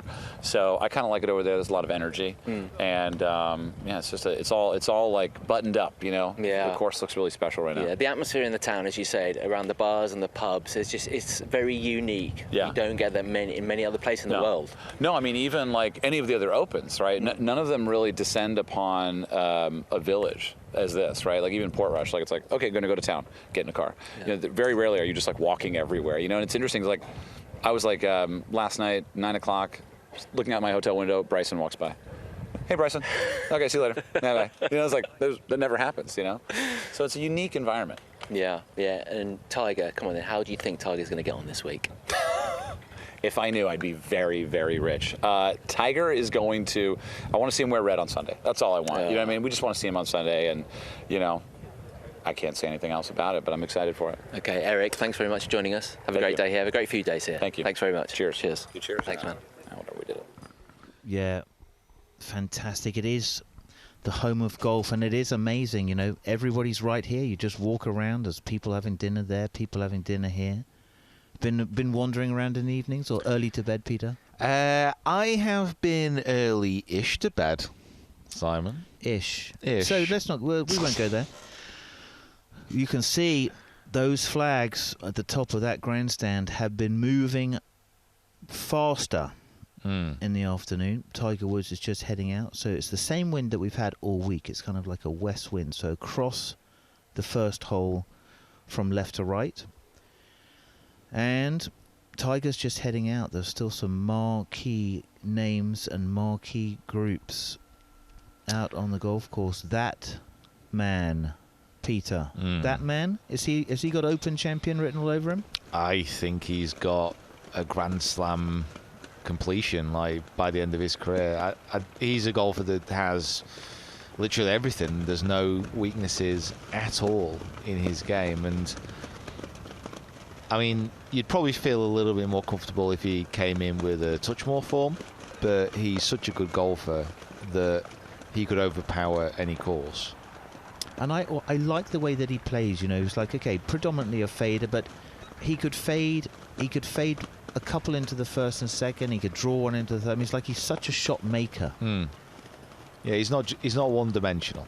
He's definitely not. He's not. That's the. Yeah, exactly. That's that. And I think isn't that an advantage a little bit at St Andrews?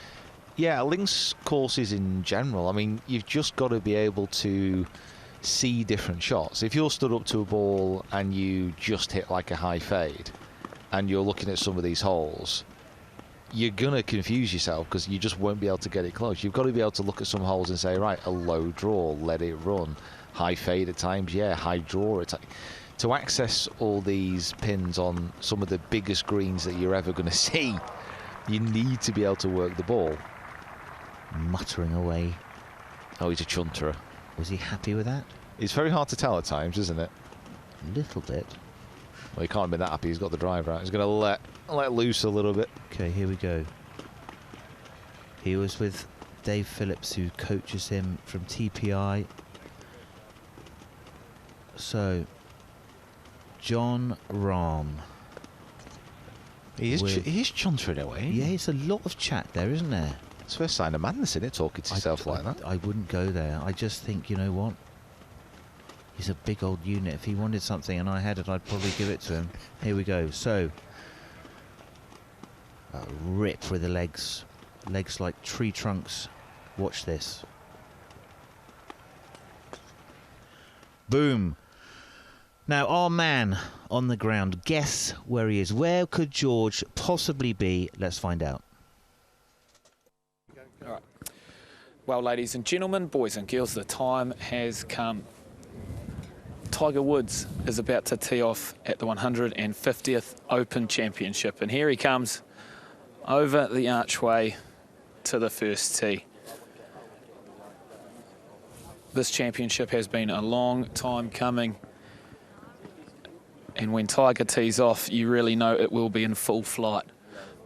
Rory McIlroy has lit it up this morning. He's 5 under through 14 holes, and to have both of those two on the course is going to be special. Tiger, he's got the Open navy blue on today, looking all class. Here he comes. This is when the grandstand's full up. Everyone knows what time's Tiger teeing off.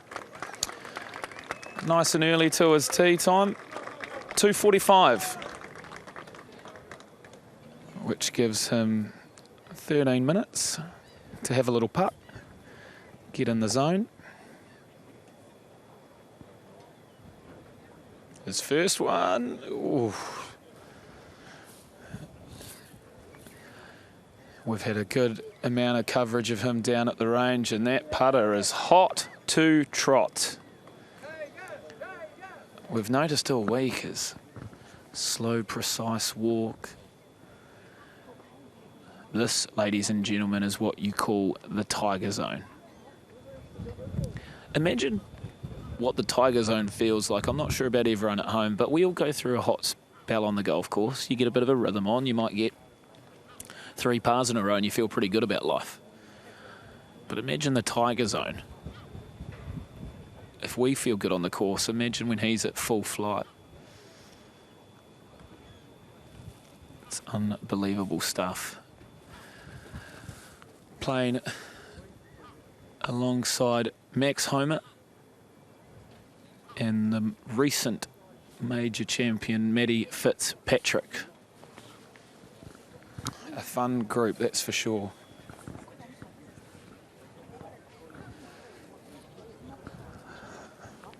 It's amazing how quickly people flood to this. We're in the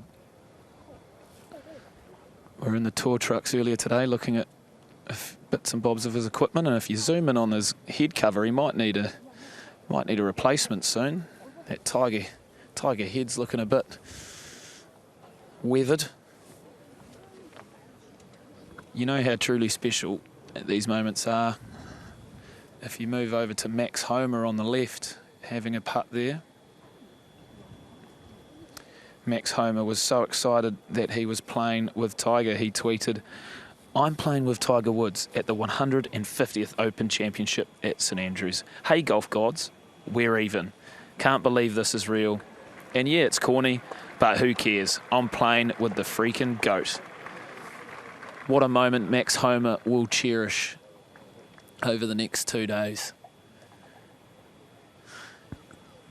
He's had a great few years on the PGA Tour, and he's the type of guy that you wouldn't be surprised to feature on top of a major championship leaderboard. As you can see here, if we go back to Tiger, we've got Joe LaCava and Tiger looking so closely at all the flags on the grandstands, trying to work out what way this wind's exactly going. There's a lot of flags, a lot of nations represented at the Open. As in the background, that round of applause is for two-time Open champion Padraig Harrington. Every turn you take, every corner you look, oh, Tiger's interested in Padraig here. And he's watching it closely, seeing what it does in the air, taking notes at all times.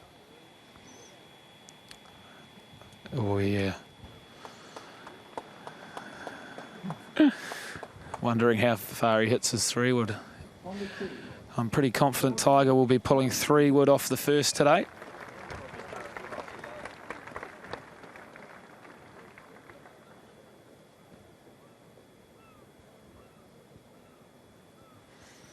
Sometimes you can just sit and watch. No words needed. Got a few people, got the Johnny Morgan fan club sitting us behind here. Look, everyone pulling faces. John, we've decided to take a little seat now. Yeah. And we can view the players from up here. John Rahm, just final few reps. Jordan Spieth as well, who he's playing with as well. Corey Connors was out on the course earlier, coming to warm down as well. You were watching John Rahm a minute ago. He's an impressive man to watch. He's just on repeat. He really is. I mean, he's just gone through the bag. He's just finally hit the driver. He's just hit a couple of iron shots just to dictate, you know, kind of ball flight, see how it's going. The wind's just got up. It's still same direction, Josh. You know, Jordan Spieth is absolutely unleashing his fury on driver at the moment, gunning it down the left-hand side. So he's really working hard on his game, and he has been all week. You know, so literally this range has been absolutely battered and bruised, and now they're all ready to go and hit the first shot. Off they go.